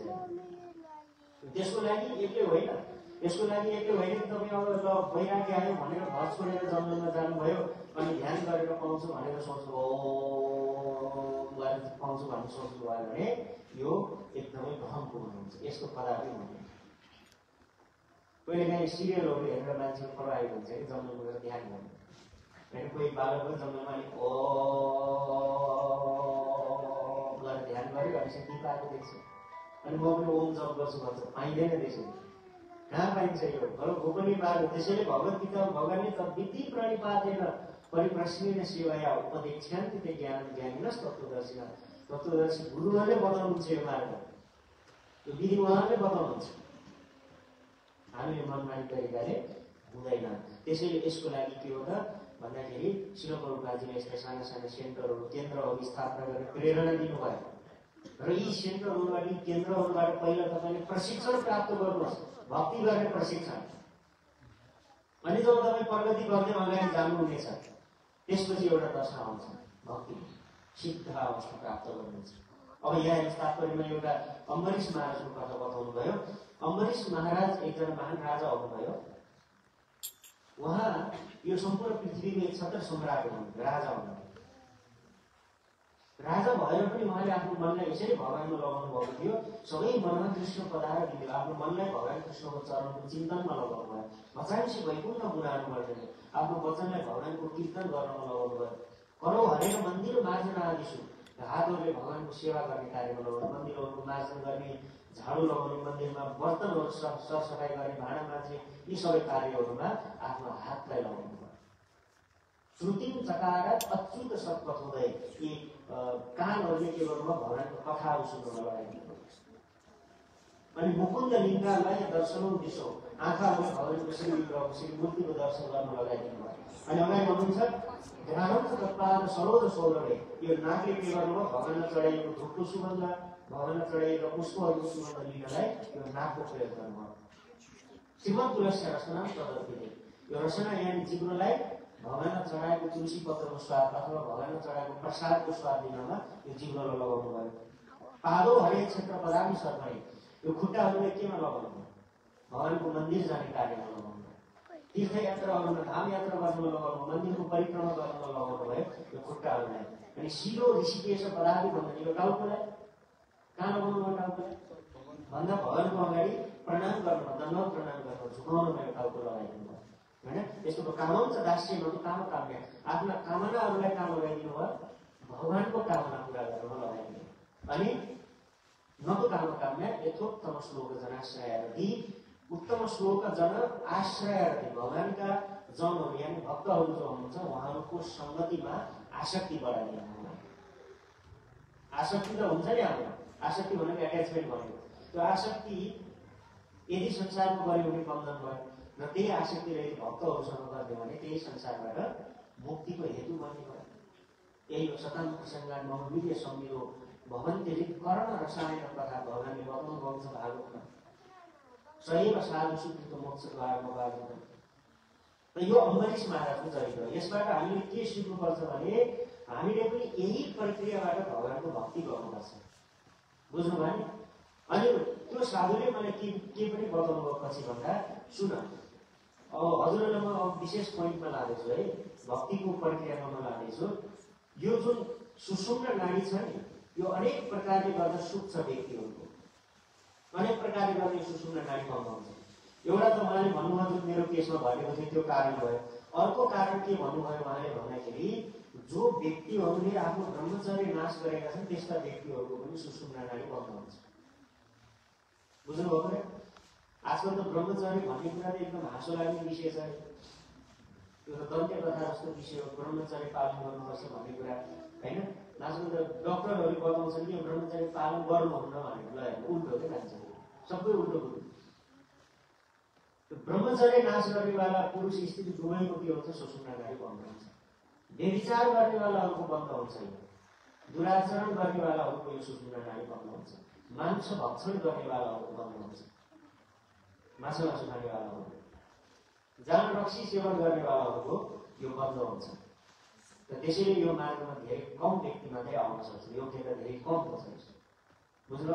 तब मैले यही प्रश्न गरेँ सबैको लागि फेरि हित हुने मार्ग के हो त? उहाँले पनि त्यही बताउनु सबैको लागि एउटै मार्ग हो भगवानको भक्ति। सबैले भक्तिद्वारा भगवानलाई प्राप्त गर्न सक्छ, सजिलो पनि छ। अब हेर्नु यो योग्यताहरू यदि खोज्ने हो भने हामी यहाँ बसेका मध्ये आधामा पनि यो योग्यता प्राप्त हुन कठिन छ। एउटामा पनि भनेन है, आधामा विचार गर्नु। कतिजनाले स्वयंपूर्वक ब्रह्मचर्य पालन गर्नुहुन्छ? छ?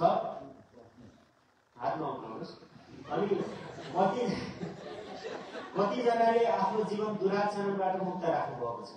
कसैको मांस भक्षणबाट कति व्यक्तिहरूले आफ्नो जीवनलाई पवित्र राख्नु भएको छ? बुझ्नु है? आजकल त मांस भक्षण नगर्नु भन्दा अनि उनीहरूले के गर्छन्, साइन्टिस्टहरूको रिसर्चहरू लिएर आएर देखाइदिन्छ होइन। मासुमा यो प्रोटिन पाइन्छ, यो भिटामिन B12 पाइन्छ, यो कम्प्लेक्स पाइन्छ, त्यही भएर खानुपर्छ भन्नुहुन्छ होइन। बडो विचित्र छ। त्यही कारणले गर्दा आधुनिक समयमा यी शास्त्रहरूमा बताइएका उच्चतम ध्यानका विधिहरूमा मानिसहरूको योग्यता छ कि छैन? छैन।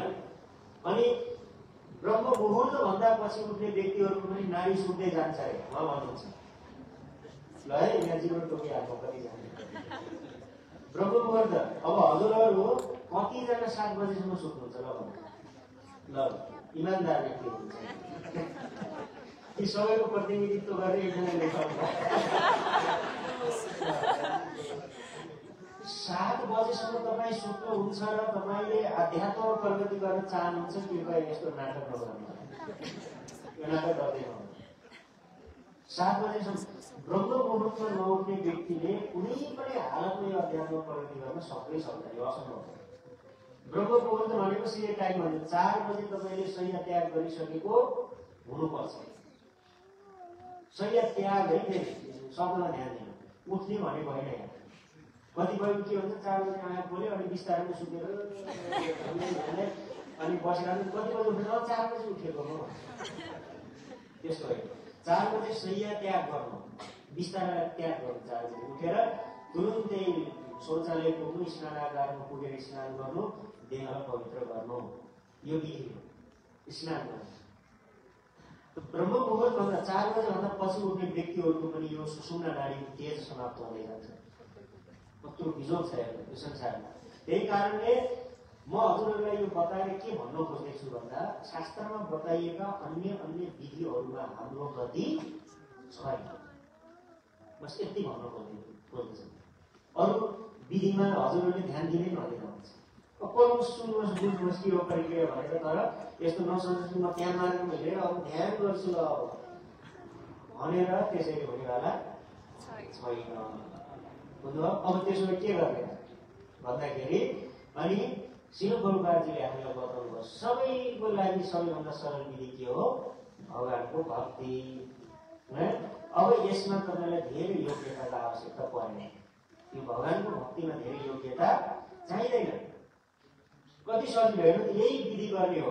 आँखाले के गर्नुहोस्, हजुरले भगवानको दर्शन गर्नुहोस्। हेर्नुहोस् त्यहाँ भगवानको दर्शन गर्नुभयो कि भएन? यो अर्कै दर्शन गर्दै बसिराख्नु भएको छ। विचार गर्नुहोस् है, आँखाले के को दर्शन गर्ने हो? भगवानको दर्शन गर्ने हो। अनि कानले के गर्नुहोस्? कथा सुन्नुहोस्, जुन अहिले हजुरले सुनिराख्नु भएको छ, शास्त्रको व्याख्यान सुनिराख्नु भएको छ। अनि जिब्रोले के गर्ने हो? पहिल्यै प्रसाद गर्नु। प्रसाद हुन अगाडि के गर्नुपर्छ? नाम जप गर्नुपर्छ। त्यही छ, प्रसाद पनि सेवा हो, तर प्रसादको सेवामा पुग्नलाई पनि पहिला योग्यता पाउनुपर्छ है त। त्यो योग्यता के हो? पहिला कीर्तन गर्नु पर्यो, नाम जप गर्नु पर्यो जिब्रोले। बुझ्नु नि? सेवामुखी जिह्वा हो, जिब्रोले सेवा गर्ने, नाम जप गर्ने जिब्रोले। अनि के बाँकी नाक होइन, नाकले के गर्नु पर्यो? भगवानलाई चढाएको फुलको सुगन्ध लिनु। भक्तहरूले फुल यसरी सुनाउँदै हिँड्नुहुन्छ। बुझ्नु? त्यो के हुन्छ? त्यो फुल सुन्नाले के हुन्छ? हाम्रो अविद्या नाश हुन्छ, अविद्या प्रति नाश हुन्छ। भगवानको फुल आधान गर्नुको बहुत ठुलो महिमा छ है। अनि त्यसपछि हातले के गर्नु पर्यो? भगवानको सेवा गर्नु पर्यो, सरसफाइ। कुनै पनि सेवा तपाईँ आउनु भयो भने के गर्नुहोस्? कुचो लिएर बढार्न सुरु गर्नुहोस्। नलजाउनुहोस् यहाँ आएर बढार्नको लागि, किनभने श्रीमद् भागवतमको तेस्रो स्कन्धमा भनिएको छ भगवानको वैकुण्ठ लोकमा महालक्ष्मीहरूले अनेक लक्ष्मीहरू हुनुहुन्छ। त्यहाँ अनेक लक्ष्मीहरूमध्ये एकजना सर्वश्रेष्ठ महालक्ष्मी हुनुहुन्छ होइन। लक्ष्मी सहस्र सुन्दर सत्यमान, हजार हजार लक्ष्मीहरूले विश्रम्भ भावले सेवा गर्नुहुन्छ भगवानहरू। त लक्ष्मीहरूले कसरी सेवा गर्नुहुन्छ अरे भन्दा हातमा झाडु लिएर बढार्नुहुन्छ। तब प्रश्न आयो के वैकुण्ठमा फोहोर हुन्छ? यहाँ जस्तो धुलो हुन्छ नि? हुँदैन। धुलो भएको फोहोर भएको बढार्नु जरुरी छ। अब त्यहाँ फोहोर हुँदैन धुलो हुँदैन भने के बढाएर हुन्छ उहाँहरूले भन्दा उहाँहरूले त्यहाँ के भनिएको छ? श्री जगन्नाथ बलदेव महारानी की त के बढार्नुहुन्छ त उहाँहरूले भन्दाखेरि केही पनि बढार्नुहुन्न, बस हातमा कुचो लिएर भगवानको एटेन्सन पाउन खोज्नुहुन्छ लक्ष्मीजीले। उहाँ चाहनुहुन्छ कि म कुचो लिएर हिँडेपछि भगवानले एक नजरले मलाई फेरि एकपल्ट हेर्नुहोस्, यस्तो चाहनुहुन्छ। भनेको यो मन्दिरमा आएर यो सेन्टरमा आएर तपाईँले कुचो लगाउनु भनेको वैकुण्ठमा लक्ष्मीजीले गर्ने सेवा हो। घर बनाएर जस्तो यो होइन। कसले भगवानको एटेन्सन पाउन चाहनुहुन्छ? ल भन्नुहोस् त, भगवानले मलाई एक नजरले हेरिदिनुहोस्। ल सबैले चाहनुहुन्छ है। अनि सेवा गर्न को तयार हुन्छ? सबैजना। र एकछिनपछि सबैले झाडु उठाउने है त। सेवा अनेक प्रकारले गर्न सकिन्छ। जस्तो भगवानको भाँडा माझ्ने, मन्दिरमा भगवानको लागि भोग बनाइएका जुन भाँडाहरू माझ्ने सेवा छ नि, के भन्नु, यो कति महान सेवा हो। थाहा छैन कति भक्तहरू भगवानको भाँडा माझ्ने सेवा गरेर सिद्ध हुनुपर्छ संसारमा।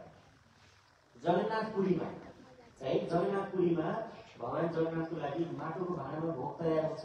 अब त्यो माटोको भाँडालाई माझ्नु पर्दैन, किनकि माटोको भाँडाको विशेषता के हो? एकपटक प्रयोग गरिसकेपछि त्यो अशुद्धि हुन्छ, त्यसलाई फेरि प्रयोग गर्न मिल्दैन। हर समय नयाँ नयाँ माटोको भाँडा ल्याउनु पर्ने हुन्छ। अनि त्यसलाई माझ्नु पर्दैन। भगवानको भोग आइसकेपछि भक्तलाई बाँडिसकेपछि त्यो माटोको भाँडा फाल्ने छुट्टै स्थान छ। देख्नु भएको छ कसैले? फेरि जगन्नाथपुरी जाने भक्तले कसैले देख्नु भएको? जगन्नाथजीको भोगको माटोको भाँडाहरूलाई विसर्जन गरेको देख्नु भएको छैन होइन? पछाडिपट्टि छ एउटा स्थान छ। एकजना भक्त हुनुहुन्थ्यो त्यहाँ, उहाँले के गर्नुहुन्थ्यो? त्यो भाँडाहरूलाई माझ्ने सेवा गर्नुहुन्थ्यो। त्यहाँबाट लिएर जानुहुन्थ्यो अनि माझ्नु। के भावले माझ्नु गर्नुहुन्थ्यो? कत्रो सौभाग्य यो माटोको भाँडाको, जसले भगवानको लागि आफू आगोमा तापिएर भगवानको लागि भोजन तयार गर्यो। हेरौँ, अघि मैले सुरुमा त्यहाँ भनेको थिएँ, यो वैकुण्ठको टिकट किन्नको लागि हामीसँग के चाहिन्छ अरे? श्रद्धा चाहिन्छ। कुतर्क गर्नुभयो भने यहाँ काम गर्दैन। सहज श्रद्धा जब व्यक्तिको छ, भावना छ नि, तब तुरुन्तै यहाँनिर चमत्कार हुन सुरु गर्छ। उहाँले यही भाव गर्नुहुन्थ्यो, आफू आगोमा तापिएर भगवानको लागि भोजन बनाए भनेपछि यो महान यो भोजनलाई यो भाँडाले सफा गर्न पाउनु मेरो परम सौभाग्य हो, यो भगवानको सेवा हो भनेर उहाँले भाँडा माझ्नुहुन्थ्यो। त्यो माटोमा माझेर टल्काएर राख्नुहुन्थ्यो। उहाँको यो सेवा भावबाट रिझेर एक दिन साक्षात् जगन्नाथ बलदेव सुभद्रा उहाँको कुटीमा गएर प्रकट हुनुभयो, दर्शन दिनुभयो। उहाँको हातबाट बनेको भोजन प्राप्त गर्नुभयो। जगन्नाथ बलदेव सिद्ध बनाइदिनु। बुझ्नुभयो? भक्ति भनेको यही हो, सानो सानो कुरा, एउटा कुरालाई श्रद्धा लिएर अगाडि बढ्नु। अयोध्यामा एकजना साधु हुनुहुन्थ्यो। हजुरहरू अयोध्या पनि जानुभएको छैन? जानुभएको छैन? ल अयोध्या नै जानुभएको छैन? ल ठिक छ, अयोध्या जानुपर्छ है त। कहिले जाने त अयोध्या? ल ठिक छ, भगवानको कहिले इच्छा हुन्छ जाने है त। अयोध्यामा एकजना साधु हुनुहुन्थ्यो। त्यहाँनिर अयोध्यामा श्री रामलला सरकारजीको एउटा मन्दिर छ। भगवानको नाम हो रामलला सरकार होइन। अब अहिले ठुलो भव्य मन्दिर भन्यो, अर्को पनि एउटा मन्दिर छ। त्यो मन्दिरमा उहाँले के गर्नु, हरेक दिन सरयुमा स्नान गरेर सरयू नदीबाट, सरयू नदी यहाँ बग्नुहुन्छ, सरयूबाट जल लिएर आउनुहुन्थ्यो एउटा भाँडोमा, एउटा पात्रमा, तामाको पात्र थियो। त्यो पात्रमा जल लिएर आउनुहुन्थ्यो र बिहान लिएर आएर भगवान श्री रामचन्द्रजीको अभिषेक हुने त्यो जल। यसरी सेवा गर्दा गर्दा कैयौँ वर्षहरू बिते, त्यही एउटा भाँडामा उहाँले जल लिएर आउनुहुन्थ्यो। एक दिन के भयो, अब भाँडा पुरानो हुँदै गइसकेपछि त पातलो पातलो हुँदै जान्छ नि होइन। भाँडा पुरानो हुन्छ, त्यसमा पुवाल पर्न सुरु गर्छ। पुवाल परेछ त्यसमा। वाल परेको जब देख्नुभयो र पनि त्यसलाई टाल्दै जसो गर्दै चलाउँदै हुनुहुन्थ्यो। बिस्तारै बिस्तारै भाँडाको स्थिति यस्तो भयो अब त्यसलाई प्रयोग गर्न नसकिने भयो। अनि मन्दिरका अन्य साधुहरूले भन्नुभयो महाराज हजुरले अब यसो गर्नु यो भाँडालाई हटाइदिनुहोस्, अर्को नयाँ भाँडा लिएर आएर हजुरले पानी ल्याउनुहोस्, नयाँ भाँडा ल्याउनुहोस्। यो सुन्न बित्तिकै उहाँ गर्जिनु भन्नुभयो, आवेशमा आउनुभयो। उहाँले भन्नुभयो तपाईँहरूले के भक्ति गर्नुभयो आजसम्म? यो जुन भक्त मेरो भाँडालाई भक्त भन्दै हुनुहुन्छ, यो भक्त जसले जीवनभरि पानी लिएर आउने सेवा गर्यो र जब यो काम नलाग्ने भयो अब तपाईँले यसलाई फालेर अर्को नयाँ ल्याउने भन्दै हुनुहुन्छ, के भक्ति गर्नुभयो तपाईँले भनेर कराउनु थाल्यो। तब भक्तले सोच्नुभयो होइन उहाँको अद्भुत भाव रहेछ, अब यसमा छेडखानी नगरौँ। अनि उहाँले भन्नु होइन महाराज सुन्नु, यसो गर्नु, अब यसमा पानी चुहिन्छ, तपाईँलाई पनि भिजाउन गाह्रो हुन्छ, यो भाँडा तामाको हो, यसलाई लगेर गलाउन दिउँ। त्यो भाँडा बनाउने व्यक्ति हुन्छ त्यहाँ लगेर यसलाई गलाइदिउँ, गलाएर यही त्यसैको फेरि नयाँ भाँडा बनाउँ होइन, नयाँ नकिनौँ, यसलाई गलाइसकेपछि फेरि नयाँ आकृति दिएर अर्को भाँडा बनाउँ यहीँबाट भनेर भनिसकेपछि फेरि उहाँले भन्नुभयो, उहाँको आँखाबाट आँसु बग्न थाल्यो। उहाँले भन्नुभयो यो भक्तलाई तपाईँले जीवनभरि सेवा गरेको यही फल दिन चाहनुहुन्छ कि आगोमा लगेर झोस्दिनु, यसलाई पगाउनु, यसलाई चाहिँ गलाइदिनु, यसको अस्तित्व समाप्त गरिदिनु। तपाईँहरू वास्तवमा निराकारवादी मायावादीहरू हुनुहुँदो रहेछ भन्नुभयो। मायावादी के गर्छ नि, सेवा गर्ने किन अन्तिममा गएर सत्तालाई विलीन गर्ने निराकारमा। यस भक्तले नि सेवा गरेको गरे अन्तिममा गएर पगालेर यसको सत्ता नै उडाइदिने गर्ने। अब के गर्ने त भक्तहरूले विचार गर्नुभयो। पछि भक्तहरूले के भन्नुभयो, सुन्नु महाराज एउटा कुरा, एउटा हामी भन्छौँ अब यो त तपाईँले मान्नुपर्छ। ल हुन्छ भन्नुहोस् के हो भन्दाखेरि एउटा नयाँ तामाको भाँडा लिएर आउँ, यस्तै आकृति भएको, यस्तै साइजको, अनि त्यो नयाँ भाँडामा यो पुरानो यो भाँडा जुन यो भक्त छन् पुरानो भाँडा, यसको प्राण प्रतिष्ठा गरिन्छ। जसरी जगन्नाथजीको कलेवर परिवर्तन हुन्छ नि, 12 वर्षमा कलेवर परिवर्तन हुँदा पुरानो विग्रहबाट प्राण निकालेर नयाँ विग्रहमा राखिन्छ नि, त्यसलाई भनिन्छ कलेवर परिवर्तन, प्राण प्रतिष्ठा। हो त्यही विधिले के गरौँ, यो पुरानो भाँडाको प्राणलाई नयाँ भाँडामा सारिदियो। यो सारेपछि भइदियो, परिवर्तन भयो, एउटै व्यक्ति भयो, शरीर मात्रै परिवर्तन भयो। मान्नु यो पुरानो भाँडाको के भयो, हजुर यो मान्नुहोस् कि यो बुढो भयो, वृद्ध हुनुभयो, त्यसैले उहाँलाई नयाँ शरीर दिएको, यसरी मान्नुहोस् त। उहाँले भन्नु ल यो चाहिँ ठिक छ, यसमा चाहिँ भक्तिको भाव छ हुन्छ भन्नुभयो। त्यसपछि नयाँ भाँडा लिएर आइयो, नयाँ भाँडालाई लिएर आइसकेपछि शास्त्रीय विधानले प्राण प्रतिष्ठा गराइयो। हेर्नुहोस् है, हेर्दाखेरि त्यो भाँडा के हो, निर्जीव वस्तु हो एउटा, त्यो भाँडामा केही छ त छैन, त्यो निर्जीव वस्तु हो। तर भक्तको भाव यही हो भक्ति भनेको, यहाँ निर्जीव भन्ने केही पनि छैन। हर कुरालाई हामीले सजीवताले व्यवहार गर्न जरुरी छ, सबै कुरामा। यदि यस्तो भएन भने भक्तिमा अगाडि जान सकिँदैन।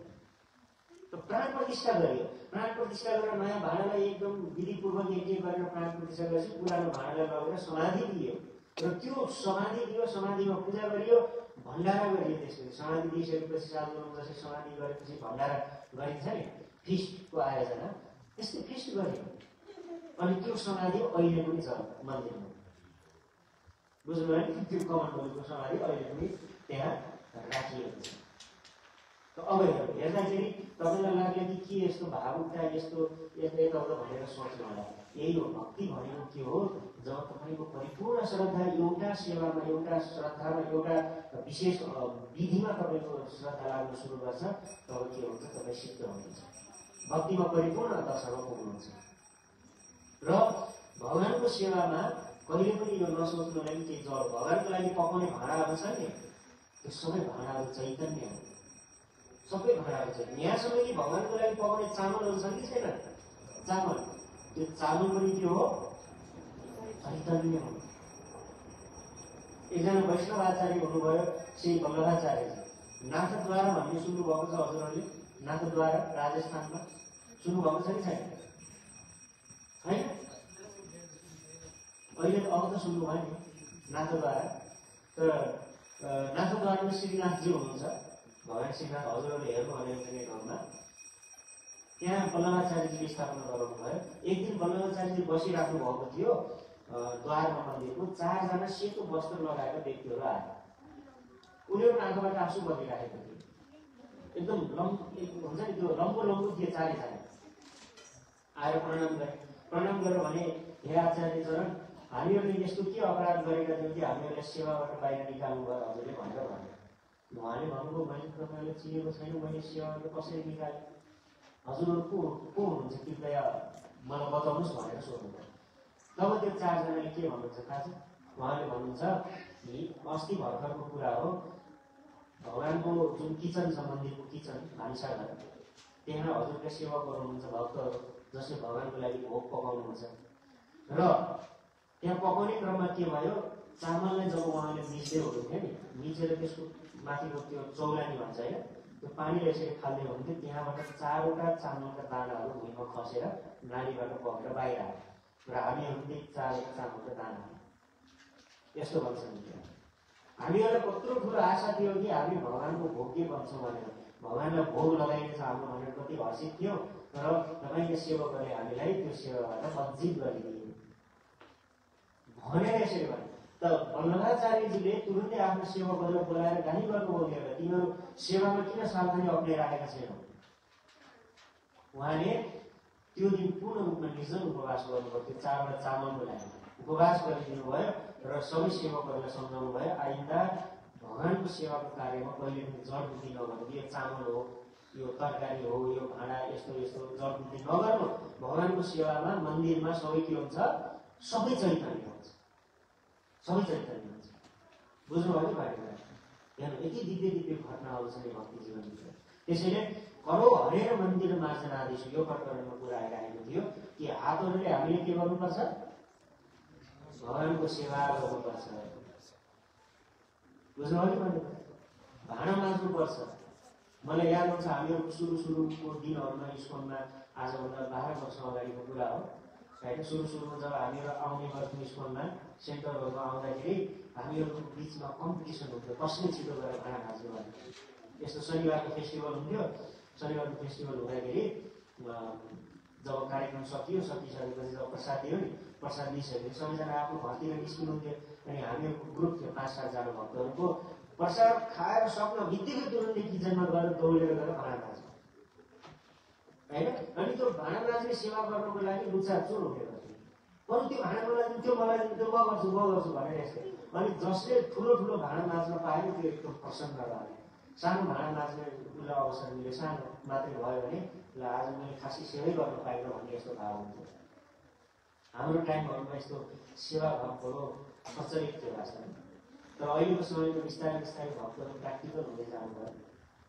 एकदम सब कुरालाई ज्ञानको नजरियाले हेर्न थाल्नुभयो र आजकल सेवा भाव बिस्तारै घट्दै गएको छ होइन त्यो समयमा त्यस्तो थियो मन्दिरको जान बित्तिकै हामीहरूको धारणा के हुन्थ्यो मन्दिर जान बित्तिकै कोही पूजा खोज्नु दौडिन्थ्यो कोही गएर प्रभुजीलाई सोध्यो पनि के सेवा गरौँ एक कुना काट्चा खोजी सेवा गर्थ्यो क्या एकजनाले बढाएर सक्नुभयो अब एउटै यत्रो ठाउँ छ कतिजनाले झाडु लगाएर साथी हुँदैन त एकजनाले बढाएर सक्नुभयो अर्कोले फेरि पूजा लिएर मात्र उचाल्नु खोज्दै हिँडिराखेको छ पाइ कुना काट्चाबाट निकाल्दै अनि त्यहाँबाट धुलो निकालेर सफा गरिरहेको यस्तो धारणा यस्तो एउटा उत्साह हुने गर्थ्यो बिहान मङ्गलारती हुनुभन्दा अगाडि भक्तहरू गएर पोछा लगाएर त्यो टेम्पलहरूलाई क्लिनिङ गर्नुहुन्थ्यो पहिला बढार्ने त्यसमा पोछा लगाएर सफा गर्नुहुन्थ्यो मङ्गलारतीको समयमा यस्तो भक्तहरूको भाव हुने गर्थ्यो बुझ्नुभयो तर आधुनिक समयमा के भइदियो त्यो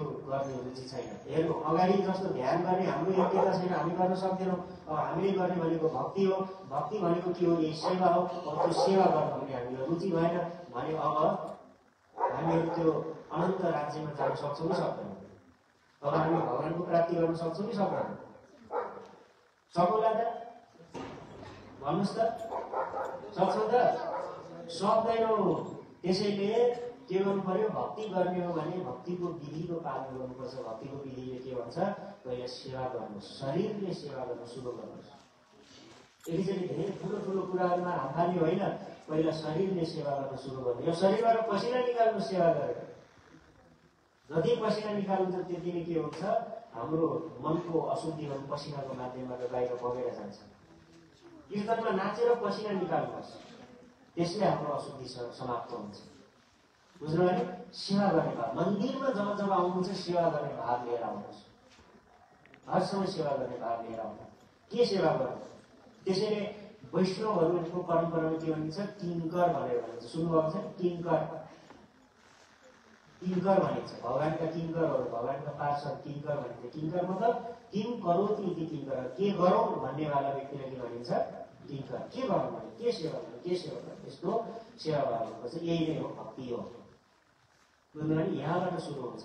र जब तपाईँले शरीरले सेवा गर्न थाल्नुहुन्छ, आज्ञा पालन गर्न सुरु गर्नुहुन्छ, यो बानी विकास गर्नुहुन्छ, बिस्तारै बिस्तारै बिस्तारै भक्ति जीवनको आन्तरिक उन्नतिको अनुभव गर्नुहुन्छ। त्यसपछि तपाईँ आफै अनुभव गर्न सुरु गर्नुहुन्छ। पहिला यदि बाहिरबाट सेवा गर्नु भएन भने हेर्नु, तीनवटा कुरा छ, तन, मन र धन। यो तीनटा कुराले सेवा गर्नुपर्छ कि आफूले भगवान। के हुन् रे? तन, मन, धन। तीनटैले सेवा गर्नुपर्छ। तन भनेको के हो? शरीर। शरीरले सेवा गर्ने, शरीरलाई सेवामा लगाउनुहोस्। र यही सेवाको अवसर दिनको लागि मनुकाजीको कृपाले गर्दा यस्ता साना साना इकाइहरू, सेन्टरहरू, केन्द्रहरू खुलेका छन् र भक्तहरू अहोरात्र खटिनु भएको छ। यहाँ कारण के हो? यो सेवा गर्ने अवसर अन्य व्यक्तिहरूलाई पनि मिलोस् र भक्तियोगको मार्गमा प्रगति गर्न सकुन् भनेर। बुझ्नुभयो? त्यसैले यहाँ हजुरले सेवा खोज्नुहोस् सधैँ। तनले, शरीरले सेवा गर्नुहोस्। अब मनले सेवा गर्ने। कसरी सेवा हुन्छ मनले? हजुर, भगवानको चिन्तन गरेर मनले सेवा हुन्छ। हो, चिन्तन गर्ने काम के को हो? मनको। मनले भगवानको चिन्तन गर्नुहोस्, भगवानको सेवा गर्नु। अनि अर्को के रह्यो बाँकी? धन। धनले कसरी सेवा हुन्छ? दान दिएर सेवा हुन्छ धनले। त्यो धन फेरि कस्तो धन हुनु पर्यो? न्यायपूर्वक कमाइएको धन हुनु पर्यो। यस्तो भने फेरि घुस खाएर लिएर आएर पैसा दान दिएर चाहिँ सेवा हुन्छ, यो नसोच्नु। त्यस्तो पनि होइन। न्याय उपार्जन वित्तेन दशमांशेन धीमता ईश्वर कृत्यर्थ कर्तव्यो विनियोगश्च। यस्तो शास्त्र वचन छ। र न्यायपूर्वक कमाइएको धन, परिश्रमले कमाइएको धनको 10% भगवानको सेवामा लगाउनु भन्छ शास्त्र, होइन? र आफ्नो सामर्थ्य अनुसार आफ्नो धनलाई पनि सेवामा लगाउनु। र यसरी जब हामीले तन, मन र धनबाट भगवानको सेवा सुरु गर्छौँ, त्यसैलाई भनिन्छ भक्ति। यो हामी सबैले गर्न सक्छौँ। ठिक छ? अनि यसरी जब बाहिरबाट सेवा गर्दै जान्छौँ, बिस्तारै बिस्तारै आन्तरिक उन्नतिको अनुभव हुन्छ। सेवा बाहिर चलिरहेको छ, उन्नति आन्तरिक अनुभव हुन्छ। अनि आन्तरिक हुँदै जाँदाखेरि तपाईँ यस्तो अनुभव गर्नुहुन्छ, बिस्तारै बिस्तारै आनन्दको लहर चल्न सुरु गर्छ हृदयमा। यस्तो आनन्दको लहर चल्न सुरु गर्छ कि बस संसार तपाईँलाई एउटा शून्य विराट मरुभूमि जस्तो अनुभव हुन सुरु गर्नेछ संसार। बुझ्नुभयो नि? एकान्तमा रमण गरेको छ, आनन्दमा लीन हुन सुरु गर्छ। भगवान अत्यन्त प्रिय लाग्न सुरु गर्नुहुन्छ, भगवान अत्यन्त प्यारो लाग्न सुरु गर्नुहुन्छ। र यस्तो समय आउँछ कि यति प्रिय लाग्न सुरु गर्नुहुन्छ, भगवान र तपाईँ आफ्नो भेद नै समाप्त हुनेछ। भेद नै पूर्ण रूपले समाप्त। तपाईँ पूर्ण रूपले उहाँमा तल्लीन रहन सुरु गर्नुहुन्छ। यस्तो अवस्था के हो? जीव नाही, ब्रह्म नाही, माया नाही, नाही काल, अपने ही सुधी नारायण रह्यो एक नन्दलाल। अब त्यो अवस्थामा न जीव छ, न ब्रह्म छ, न माया छ, न काल छ, न संसार छ, केही पनि छैन। के रह्यो? आफू पनि रहेन। अब आफूले ही सुधी नारायण, आफ्नै सुधी बुद्धि पनि छैन। रह्यो एक नन्दलाल, केवल एक श्यामसुन्दर श्री कृष्णको प्रेममा विभोर रहन्छ भक्त हर समय। बुझ्नुभयो? घुड़ा सब जब हमें पाया पता तेरा नहीं, जब पता तेरा चला तो अब पता मेरा नहीं। यो अवस्था हो प्रेमको। जीवनभरि खोजेँ मैले तपाईँलाई, र जब तपाईँलाई पाएँ नि, पाइसकेपछि अब खोज्नेवालै रहेन। खोज्नेवाला नै रहेन। अर्थात् म तपाईँमा तल्लीन रहेँ। म भनेर सोच्नको लागि त फुर्सद हुनु पर्यो नि त। अवकाश नै रहेन। मेरो मन तपाईँमा गए, इन्द्रिय तपाईँमा लिन भए, अब मेरो लागि भन्ने चिज नै रहेन। बुझ्नुभयो? यही नै दशा। यसले भनिन्छ प्रेम, जहाँ व्यक्तिले आफ्नो स्वतन्त्र सत्तालाई समाप्त गरेर भगवानको सत्तासँग आफ्नो सत्ता मिलाउँछ। फेरि यो भन्नुको तात्पर्य निराकारमा लीन हुने भन्नु खोजेको होइन है। प्रेमको लीन हो यो, प्रेमको अद्वैत स्थिति हो। जहाँ भक्त भगवानसँग अलग रहेर प्रेमको आशा। सोच्नुहोस् त, भगवानसँग प्रेम भइदियो भने कस्तो हुन्छ? कस्तो आश्चर्यको कुरा होइन? आजसम्म हामीले सुनेका थियौँ कि भगवानलाई त पूजा गर्ने हो, ढोग दर्शन गर्ने हो, यस्तो सोचेका थियौँ। तर विचित्रको कुरा शास्त्रले ल्याउँछ, भगवान त प्रेम गर्ने व्यक्ति हो। खासमा उहाँसँग प्रेम भइदियो भने के होला? होइन। अनेक भक्तहरूले प्रेम गर्नुभयो उहाँलाई, र भगवानको मृत्यु कहिले हुँदैन, उहाँको जन्म कहिले हुँदैन, भगवान यो संसारभन्दा अतीत रहनुहुन्छ। र त्यस्तो अतीत दशामा रहेर हामीले पनि उहाँसँग प्रेम गर्दै आफ्नो आनन्दमय जीवन सदाको लागि प्राप्त गर्न सकौँ, यसैको लागि यो भक्ति योग हो। बुझ्नुभयो कि भन्ने कुरा? त यसरी सुरु हुन्छ। तर त्यहाँसम्म पुग्नको लागि, त्यो अनन्त राज्यसम्म पुग्नको लागि, त्यो अनन्त प्रेमको दुनियाँमा पुग्नको लागि सुरुवात कहाँबाट हुन्छ? यो तीनटा चिजबाट। कहाँबाट? तीनटा चिजबाट। केबाट? तन, मन, धन। यो तीनटा कुराबाट सुरुवात गर्नु। त्यसपछि हेर्नु न, बडो आनन्द, कति आनन्दमय जीवन छ यो भक्तिको जीवन। यो आनन्द तपाईँलाई बाहिरबाट अपेक्षा राख्दैन, भित्रबाट बढिरहने दिव्य आनन्दमा सधैँ भक्त लीन रहन्छ। आनन्दम बुद्धिवर्धनम प्रतिपदम पूर्णामृत स्वादनम सर्वात्मस्न पर्नु। सर्वात्मस्न आनन्दको सागर बढिरहन्छ, निरन्तर बढिरहन्छ। र सबैभन्दा सर्वश्रेष्ठ छ यो। र यो भन्दा ठुलो कुरा हामीले आफ्नो मनुष्य जीवनमा पाउन लायकहरू केही पनि छैन। बुझ्नु भयो? त हो यो हो भक्ति हो। यही नै हो। पहिला के गर्नुहोस्? मनलाई आफ्नो भगवानमा लगाउनुहोस्।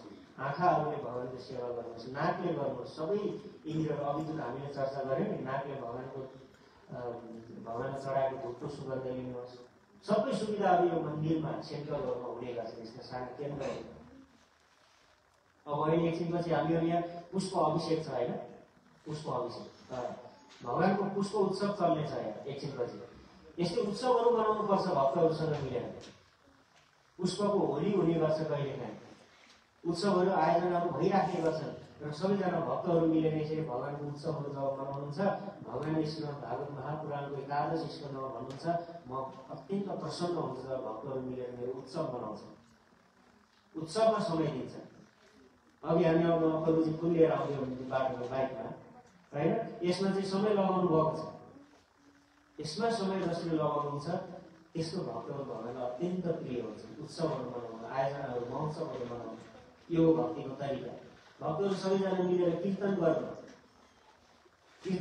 राग द्वेषबाट संसारमा बच्नु, सबैजना मिलेर सँगै सेवा गर्नु।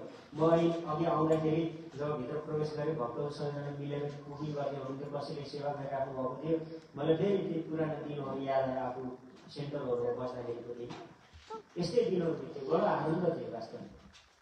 सबैजना मिलेर शनिबार आयो, सबैजना मिलेर कुकिङ गर्न थाल्यो होइन? भक्तहरूसँग एकदम निकटतम सम्बन्ध हुने गर्छ सेन्टरहरूमा। ठुलो ठुलो मन्दिरहरूमा त्यो अवसर पाइँदैन होइन? सानो सानो यी एकाइहरूमा, केन्द्रहरूमा यस्तो अवसर दिन्छ। कसैले सब्जी कटिङ गरिराख्नु भएको छ, कसैले पकाइराख्नु भएको छ, कुराकानी भइरहेको छन्। एकदम आफ्नोपनको माहौल, वातावरण। यही नै हो भगवानको कृपा वास्तवमा होइन? यस्तो कराल कलिकालमा पनि यति सहज तरिकाले यस्तो पारिवारिक वातावरणमा रहेर हामीलाई भक्तिमा उन्नति गराउनको लागि यो सुविधा हामीले श्री प्रभुपादजीको कृपाले प्राप्त छ कलियुगमा। त यसलाई हामीले स्वीकार गर्नुपर्छ। यसमा अनावश्यक कुतर्कहरू गर्दै आफ्नो अनर्थहरूको विस्तार गरेर यो मौकालाई गुमाउनु हुँदैन। त्यसैले धेरैभन्दा धेरै सेवा गरौँ, भक्तहरूको सङ्ग गरौँ। भक्तहरूको सङ्ग बिना फेरि यो भगवानको भक्ति गर्न सकिँदैन। भगवत भक्तिस्तु भक्त सङ्गेन परिचालिते, शास्त्रहरूले भन्छन् भगवानको भक्ति भक्तहरूको सङ्गमा मात्रै बढ्ने गर्छ, वृद्धिलाई प्राप्त हुने गर्छ। तपाईँ संसारी मान्छेहरूको सङ्ग गर्नु, संसारको चिन्तन गर्छ। भक्तहरूको सङ्गमा आउनु, चिन्तनमा आउनु, सत्सङ्गमा आउनु, भक्तिको चिन्तन बढ्ने गर्छ। त्यसैले भक्तहरूले के गर्नुपर्छ र आफ्नो जीवनलाई, मैले बारम्बार यो उदाहरण दिने गर्छु, हाम्रो आफ्नो जीवनलाई सोलीको जस्तो बनाउनुपर्छ। सोली जस्तो। सोली देख्नु भएको छ? सोली होइन? त्यो तेलहरू बनाउन प्रयोग गर्ने सोली। ज्ञानी माथि हाल्यो अनि त्यसबाट तेल हाल्यो। त्यसको आकार कस्तो हुन्छ? माथि फुकेको हुन्छ, तल सुकेको हुन्छ हो, सानो भाग हुन्छ। यस्तै हाम्रो जीवन हुनुपर्छ। भन्नु खोजेको मतलब भक्ति जीवनमा जब हामी आउनेछौँ तब हामीले के गर्नेछौँ? संसारी व्यक्तिहरूको सङ्गलाई कम गर्दै जानेछौँ। सबै कुरा यही अनुसार फिट हुन्छ वास्तवमा। संसारको व्यक्तिहरूको सङ्ग पहिला धेरै थियो भने कम कम कम कम गर्दै जानेछौँ। कम गर्दै जाँदा जाँदा संसारको व्यक्तिहरूसँग केवल व्यवहारको कुरा मात्रै गर्नेछौँ। जति आवश्यक छ त्यति समय बिताउने छैन। समय हामी भक्तहरूसँग बिताउँछौँ। बुझ्नु भयो नि कुरा? जहिले पनि हामीसँग खाली समय रहनेछ, दौडेर हामी भक्तहरूको सँगमा आउनेछ। हामीहरू त्यस्तो गर्थ्यौँ कि मैले आज म त्यहीँ बसेर यसो चिन्तन गर्दै थिएँ आफ्नो पहिलाको समय। जहिले पनि थोरै समय मिल्यो फुर्र दौडेर सेन्टर पुगिहाल्यो। किनकि भक्तहरूसँग बस्दा अपार सुख मिल्यो, एकदम आनन्द मिल्यो। त्यस्तो सुख कहीँ बाहिर नहुने।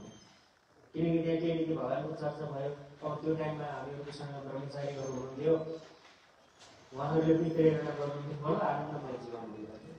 र खाली समय भयो भक्तहरूसँग मित्रता भक्तहरूसँग गर्नुहोस्। यहाँ जो नयाँ नयाँ आउनुभएको छ अथवा पुरानो पनि हुनुहुन्छ, हजुरहरूले गर्नुपर्ने काम थियो यहाँ मित्रता बनाउनुहोस्, साथी बनाउनुहोस्। मित्रता बिना अगाडि बढ्न सकिँदैन, बुझ्नु भने? यहाँ मित्रता बनाउनुहोस्, बाहिर व्यवहार गर्नुहोस्। तर जबसम्म यहाँ मित्रता हुँदैन, यहाँ व्यवहार हुन्छ। व्यवहार भनेको आयो, हरे कृष्ण भन्यो, अनि गयो निस्क्यो। मित्रता बाहिर छ, समय बाहिर बिताउनुहुन्छ अन्य व्यक्तिसँग भने ती नास्तिक र फुतर्कीहरूको विचारले तपाईँको हृदयलाई प्रभावित गरिदिन्छ र फेरि यो मार्ग भएर गइरोक्नुहुन्छ। यस्तो हुन्छ। त्यसैले के गर्नु? बाहिर व्यवहार गर्नुहोस्, काम गर्नुहोस्, तर मित्रता कहाँ बनाउनुहोस्? भक्त समाजभित्र बनाउनुहोस् मित्रता। विश्राम तपाईँलाई मिलोस् यहाँ आएर, शान्ति खोज्नुहुन्छ यहाँ आएर शान्ति खोज्नुहोस्। हो यसैको लागि यो सेन्टर, यो केन्द्र हो। यो सामान्य यो पूजापाठ गर्ने मात्र केन्द्र होइन, बुझ्नु? यस्तो प्रकारले सुसुखम कर्तुमव्ययम् भगवान कृष्णले भन्नु बडो सुखपूर्वक आनन्दपूर्वक यो भक्ति गर्न सकिन्छ। बहुत आनन्दपूर्वक। कहिले काहीँ भक्तहरू मिलेर पिकनिक जानुहोस्। जानुभयो पिकनिक? जाने हो?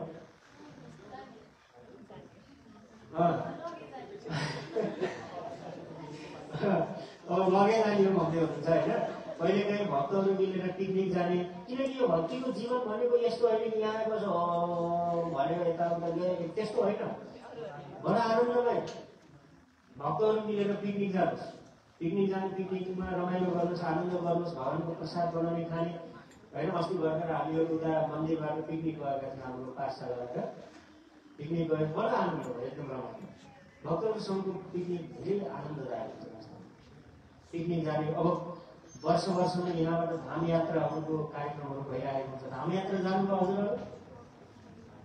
यात्रा जानुभयो कि भाइ? वृन्दावन, मायापुर, जगन्नाथपुरी अनेक ठाउँहरूमा, अयोध्या धाम यात्रा जाने आनन्दमय छ। बाहिर मानिसहरू टुर जाने भन्छ नि, अनि इलाम जान्छ होइन, इलामतिर। अनि इलाममा गएर चियाको बगानमा गएर अनि फोटो खिचेर हाल्यो, निस्क्यो, आयो, केही पनि छैन, केही पनि छैन। तर भक्तहरूसँग धाम यात्रा गर्ने, टुर गर्ने प्रवृत्तिलाई धाम यात्रा गर्ने तपाईँले दिव्य बनाउन सक्नुहुन्छ। बडो आनन्द हुन्छ होइन? नयाँ नयाँ फिस्टहरू बनाउनुहोस्, भगवानमा भोग लगाउनुहोस्। अनि भक्तहरूको बिचमा ददाति प्रतिगृह्णाति गुह्यम् आख्याति पृच्छति भूमिते भोजयत चैव षड्विधि प्रीति लक्षणम भनिन्छ। प्रेमका यी 6वटा लक्षणहरू छन्। यो लक्षणहरू भक्त समाजमा हुन्छ।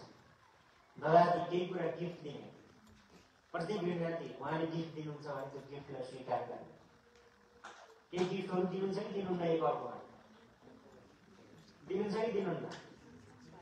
आजकल यो पनि एकदम हराएर, एकदमै हराएर होइन? यहाँ भर्खरै हाम्रो श्रद्धेय उलुखम प्रभुजी आउनुभएको छ। वास्तवमा मलाई यो भक्ति जीवनमा लिएर आउने महान भक्त नै उहाँ नै हुनुहुन्छ। जब म पोखरामा त्यहाँ गल्लीहरूमा घुमिराखेको थिएँ, काम गरेर यताउता सेल्सम्यानको काम गर्थेँ। अलग अलग पसलहरूमा गएर सामान डेलिभरी गर्ने काम गर्थेँ। र यस्तै क्रममा श्रद्धेय प्रभुजी त्यहाँ हुनुहुन्थ्यो, आउनुभयो, किताब लिएर बाटोमा वितरण गर्दै हिँडिरहेको भयो। उहाँलाई भेटेपछि मैले तुरुन्तै, सुरुमा त उहाँसँग किताब लिन पाइनँ किनकि मसँग हातभरि सामानहरू थिए। म रोड क्रस गर्दै थिएँ, प्रभुजीले एकजनाको बाइकमा किताब देखाउँदै हुनुहुन्थ्यो। अनि तर मलाई इच्छा थियो, गएँ, घरमा पुगिसकेपछि एकदमै ग्लानी हो, ला मैले त्यो किताबहरू किन्न पाइनँ, के गर्ने होला भनेर एकदम चिन्ता गरेको। भगवानको कृपा कस्तो, भोलिपल्ट गएको त ठ्याक्कै अफिसको गेट अगाडि आइपुग्नु भएको प्रभुजी त्यही। अनि भित्र लगेर बोलाएर तुरुन्तै भगवत गीता जे भेट्छ, अब पैसा चाहिँ खासै थिएन। अनि जति जति आफ्नो सामर्थ्य थियो किताबहरू किन्यो, अन्य व्यक्तिहरूले पनि किताबहरू किन्नुभयो त्यहाँ। र यसरी के भयो, अनि सम्पर्क बढ्यो, भगवत गीता आदिको अध्ययन गर्न सुरु गरेँ मैले। प्रभुजीले भन्नुभयो तपाईँ जस्तै युवाहरू आउनुहुन्छ हाम्रो केन्द्रमा सेन्टरमा आउनुहोस् तपाईँ पनि भन्नु। अनि कहाँ हो भनेर सोधेँ, प्रभुजीले भन्नु यता यहाँ सब्जी मन्डी छ त्यसको पछाडिपट्टि हो, तपाईँ आउनु देख्नुहुन्छ भन्नुभयो। अनि म हरेक दिन त्यहाँबाट जाने गर्थेँ, तर मैले देखिनँ सेन्टर कहाँ हो, केन्द्र नै देखिनँ, सेन्टर नै देखिनँ, मन्दिर नै थाहा छैन। तर हेर्नुहोस् है, भगवानको कृपा कस्तो छ, जो व्यक्तिले सच्चा तरिकाले खोज्छ नि भगवानले बहुत सुन्दर लीला गर्नुहुन्छ कि। समय कस्तो चलिरहेको थियो, अलिअलि देशमा हुलदङ्गाहरू भइरहेका थिए, चक्काजाम हुने, नेपाल बन्द हुने, यस्ता यस्ता कार्यक्रमहरू हुन्थ्यो त्यो टाइममा। अनि एक दिन चाहिँ यस्तै चक्काजाम नेपाल बन्द यस्तै के थियो। अनि म खाली थिएँ घरमा, मैले सोचेँ म त्यो मन्दिरमा जान्छु भनेर म निस्केँ। हिँड्दै हिँड्दै हिँड्दै निस्केँ, लगभग आधा घन्टासम्म हिँड्नु पर्थ्यो। म गएँ त्यही बाटोमा, जुन बाटोमा प्रभुले भन्नुभएको थियो आउनु होला भेट्नुहुन्छ भने। अनि मैले सोचेको थिएँ मन्दिर भनेपछि मन्दिर कस्तो हुन्छ, सामान्य कन्सेप्ट हामी सबै हिन्दूहरूको, माथि गजु भएको यस्तो होइन तोरणहरू टाँगेको यस्तो होला भन्ने सोचेको थिएँ। अब मलाई के थाहा मन्दिर भनेको फ्ल्याटभित्र पनि हुन्छ भनेर थाहै थिएन। मैले मन्दिर छ हाम्रो त्यहाँ भन्नुभयो प्रभुले, मन्दिर मतलब त्यस्तै मन्दिर खोज्दै हिँडिरहेको थिएँ। अनि 5-6 चक्कर लगाएँ मैले, त्यहाँ यता हिँडेँ मन्दिर भेट्दै भेट्दै कहाँ हो यो मन्दिर भनेर म एकदम परेशान भएँ। यता हिँड्छु उता हिँड्छु, मन्दिर देख्दै देखिनँ। अनि के भयो, यतापट्टिको साइडमा रोडको यतापट्टिको साइडमा हिँडिरहेको थिएँ, कता कता मनमा विचार आयो पल्लो साइडमा जाउँ न भने, पल्लो साइडमा गएँ। अनि पल्लो साइडमा गएँ, यताउता हेरेँ, त्यहाँ पनि देखिनँ। नदेखेपछि मनमा अलिकति नैराश्य भयो, अब भेटिएन, जानु पऱ्यो भने फिर्ता जानु पऱ्यो भनेर जब म यसरी टाउको मोडेको थिएँ फिर्ता हुनको लागि, ठ्याक्कै त्यति बेला के भयो, ठ्याक्कै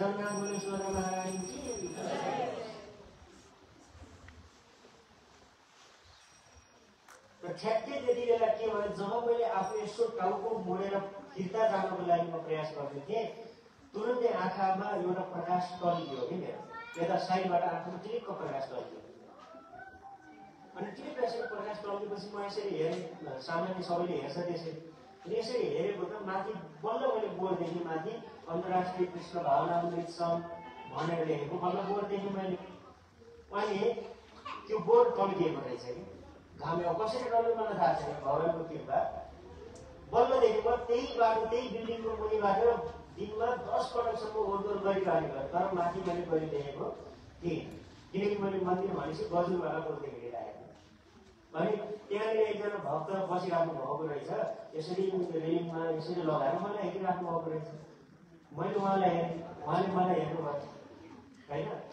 अनि दुईजनाले हेरेको उहाँले मलाई हेर्नुभयो होइन। अनि मैले उहाँलाई हेरेँ, अनि एकछिनपछि उहाँले मलाई हेरिराख्नु भएको थियो। अनि उहाँले मलाई देखेर हल्का मुस्कुराउनु भयो, मुस्कुराउनु, उहाँ मुस्कुराएपछि म पनि मुस्कुराएँ। के गर्ने त अब मैले मुस्कुराएँ, अब के गर्ने थाहा भएन, मलाई थाहा भयो मन्दिर यही हो भनेर। अनि त्यसपछि मैले तलबाट सङ्गीत यसरी यही हो भनेर यसरी सङ्गीत गरेँ, यही हो भने। अनि बल्ल उहाँले हो आउनुहोस् आउनुहोस् आउनुहोस् भनेर बल्ल गयो। त्यसपछि तलबाट छिरेर माथि गएँ, माथि गएको यस्तै ठुलो हल थियो होइन, ठुलो फ्ल्याट भ्यू भएको त्यो समयमा ठुलो हल थियो। अनि त्यहाँ गएर अनि त्यहाँ प्रभुजीसँग भेटघाट भयो। त्यसपछि म अनि त्यहाँ आउन जानु सुरु गरेँ। र प्रभुजीको विशेषता के थियो, मैले के प्रसङ्गमा भन्दैछु भन्दा प्रभुजीको विशेषता के थियो, हर भेटमा केही न केही दिनुहुन्थ्यो उहाँले। जतिपल्ट पनि म प्रभुजीसँग भेट्ने गर्थेँ नि, हरेक भेटमा केही न केही दिनुहुन्थ्यो, कि त पुस्तकहरू दिनुहुन्थ्यो, केही कार्डहरू दिनुहुन्थ्यो। मानव मैले केही नै भएन दिनु भने त्यो नर्सिङ ओइल हुन्छ नि, नर्सिङ ओइल लगाइदिनु, नर्सिङ ओइल भनेर लगाइदिनु। अनि यति सुन्दर नर्सिङ ओइल थियो, त्यस्तो ओइलको सुगन्ध आजकल पाइँदैन, एकदम मिठो। त्यो लगाइदिनुहुन्थ्यो, मैले घरमा गएर अरूलाई पनि सुनाइदिन्थेँ, सबैजना प्रभावित हुन्थ्यो घरका मान्छेहरू। यस्तो प्रकारले केही दिने प्रविधिको थियो र त्यही प्रविधिले झन् दिनदिन आकर्षित गरिरहेको थियो। यही हो तरिका, त राति प्रतिदिन राति बानी दिनु पर्दछ, केही गिफ्ट दिने बानी गर्नुपर्छ भक्त समाजमा। अनि गिफ्ट लिनु पनि पर्छ। गुहिमा ख्याति पृच्छति आफ्नो मनका कुराहरू खोल्ने गर्नुहोस् भक्त समाजमा। बाहिरको मान्छेहरूसँग मनको कुरा खोल्नु भयो भने के हुन्छ, तपाईँको स्तर गिराइदिन्छ उनीहरू, बुझ्नुभयो, फाइदा लिन्छ त्यसको। त्यसैले संसारका मान्छेहरूसँग मनको कुरा नखोल्ने भने कहाँ खोल्ने मनको कुरा, भक्त समाजबाट खोल्ने। त्यसको लागि त मित्रता हुनुपर्छ नि, पर्दैन, मित्रता हुनुपर्छ। यहाँ मनको कुराको साटासाट गर्नुहोस् हैन। यस्तो साथी तपाईँको भक्ति जीवनमा हुनुपर्छ जसको अगाडि तपाईँले हर कुराहरू एकदम निर्विरोध रूपमा चाहिँ आफ्नो मनको कुराहरू खोल्न सक्नुहोस्, केही सङ्कोच नगरी। त्यस्तो साथी हुनुपर्छ। हुनुहुन्छ त्यस्तो साथी तपाईँको बसेको? हुनुहुन्छ?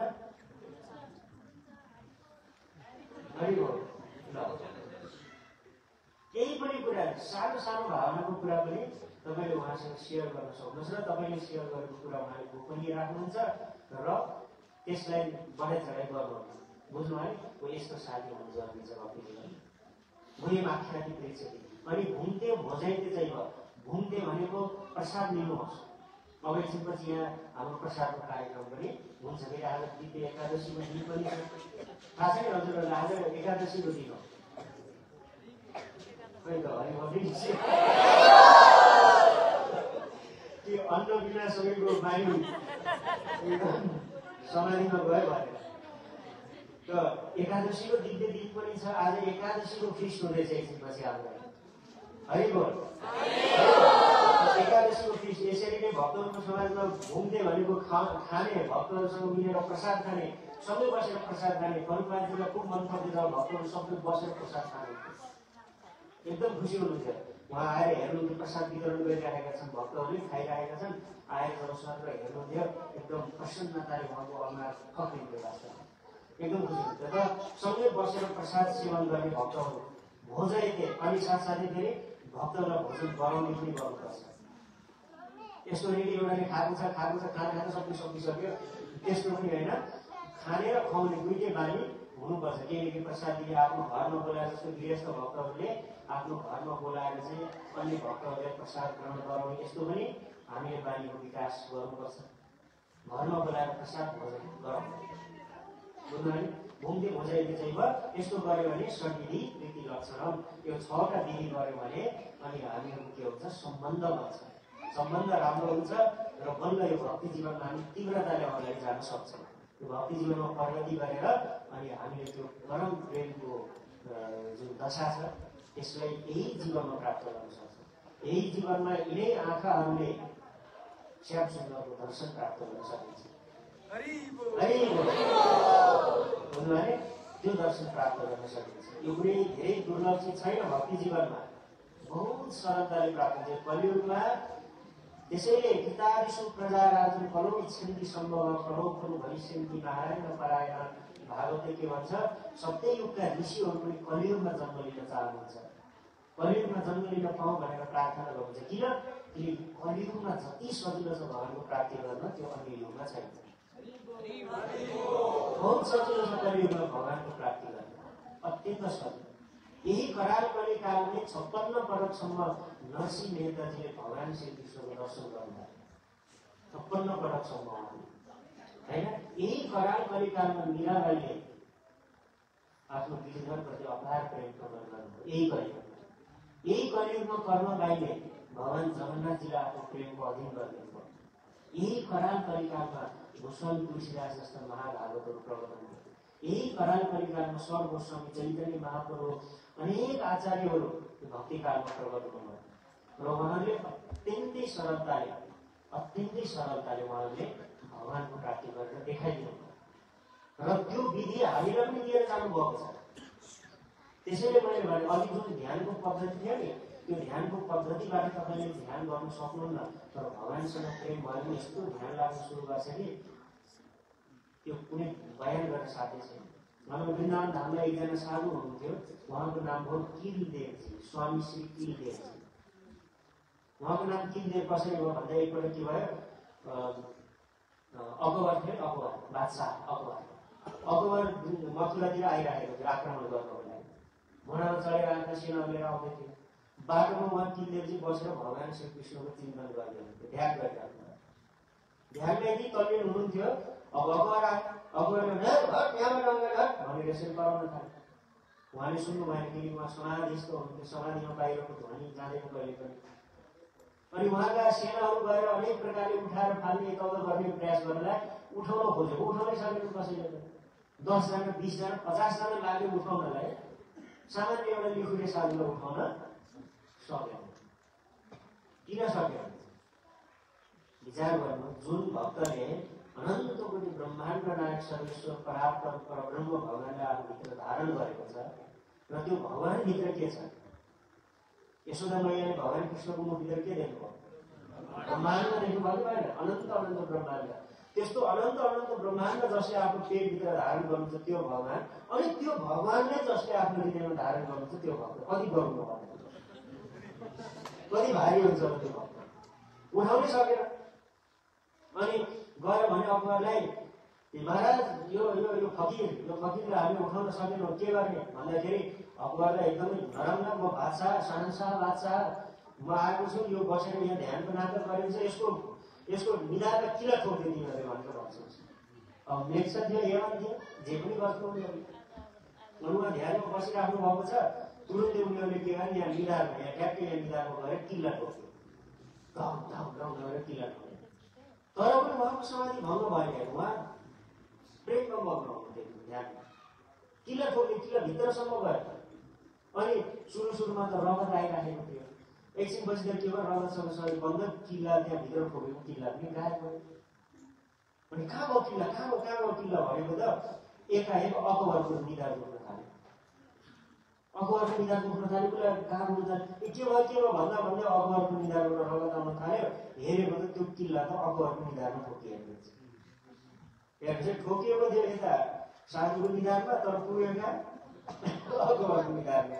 अब त बिचरा छटपटाउन थाल्यो, भनेर छटपटाउन थाल्यो, कराउन थाल्यो, यो निकाल्यो किल्ला निकाल्यो भनेर कराउन। सोच्नु किल्ला यहाँनिर चेरेपछि के हुन्छ। त्यसपछि बल्ल एकछिनपछि उहाँ साधुले आँखा खोल्नु।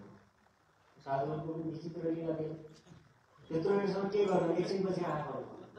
आँखा खोलेर हेर्नुभयो अगाडि यहाँ पुरै दुर्दशा चलेको छ, सबैजना महाराज बचाइदिनु, हाम्रो राजा बादशाह मर्नुभयो भने त खत्तम, बचाइदिनु भनेर पनि उहाँले के भन्नुहुन्छ, एउटा शर्तमा।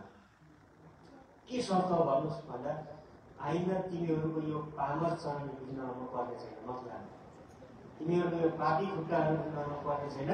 यदि यस्तो प्रतिज्ञा दिन्छौ भने म बचाइदिन्छु, होइन भने गएर गर्नुहुन्छ। अनि हुन्छ त मान्छे हामी कहिले फर्केर आउने छैन। अनि अर्को भन्नुहुन्छ, अनि अर्को वृन्दावनका जङ्गलहरूमा कहिले पनि शिकार नगर्नु, यहाँका जनावरहरूलाई कहिले पनि नमार्नु, सबै चिदानन्दमय जनावरहरू भगवानका पार्षदहरू यहाँ तिमीहरू शिकार खेल्नु, किन उनीहरू शिकार खेल्न जान्थ्यो वृन्दावनको जङ्गलहरूमा, अनि जनावरहरूलाई मार्ने गर्थ्यो। यो नगर्नु भनेर यसरी भनेपछि ल हुन्छ हामीहरू आउँदैनौँ भनेर भन्नु, त्यसरी उनीहरूले भने। त्यसपछि किलदेवजीले तुरुन्तै त्यो अकबरलाई हेर्नुभएको, हेर्न बित्तिकै त्यो अकबरको निधारबाट पनि किल्ला गायब भयो। त यसपछि त्यो समयदेखि नै उहाँ साधुको नाम के भयो?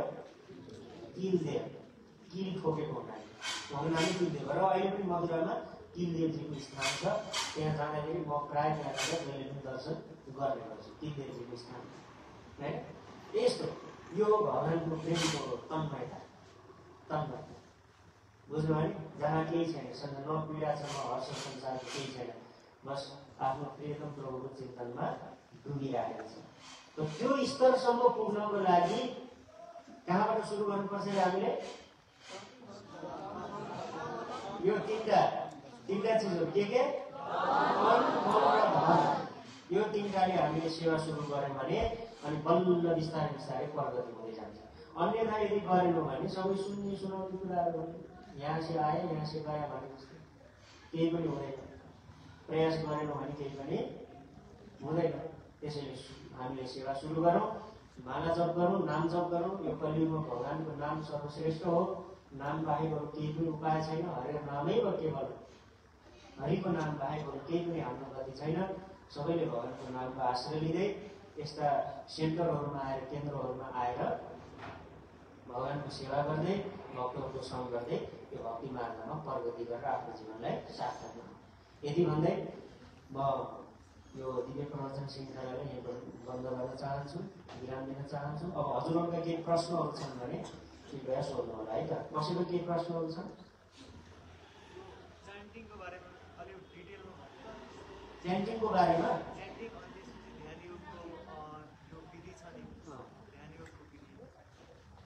च्यान्टिङ भगवानको नाम जप भनेको के हो? मुखले उच्चारण गरेर नाम जप गर्ने, माला नाम जप गर्ने, ठिक छ। ध्यानको बारेमा त अहिले मैले भनि नै सकेँ। हाम्रो बाह्य चित्तवृत्तिलाई खिचेर भित्र लाग्दैन। तर नाम जपमा के छ विधि भन्दा तपाईँले मुखले उच्चारण गरेर कानले सुन्ने विधि छ पहिला, होइन? र यो गर्दै जाँदा जब तपाईँको अन्तःकरण शुद्ध हुन्छ त्यसपछि अटोमेटिक नाम जप गर्दाखेरि ध्यानको स्थिति हुन पुग्छ आफू। अनि पछिको कुरा हो त्यो। अहिले हामीले सुरुवातमा नाम जप कसरी गर्ने? मुखले उच्चारण गर्ने, कानले सुन्ने, यो विधिले नामको उच्चारण गर्नुपर्छ। यो तरिका हो नाम जप। हजुर टाइम त्यस्तो छैन।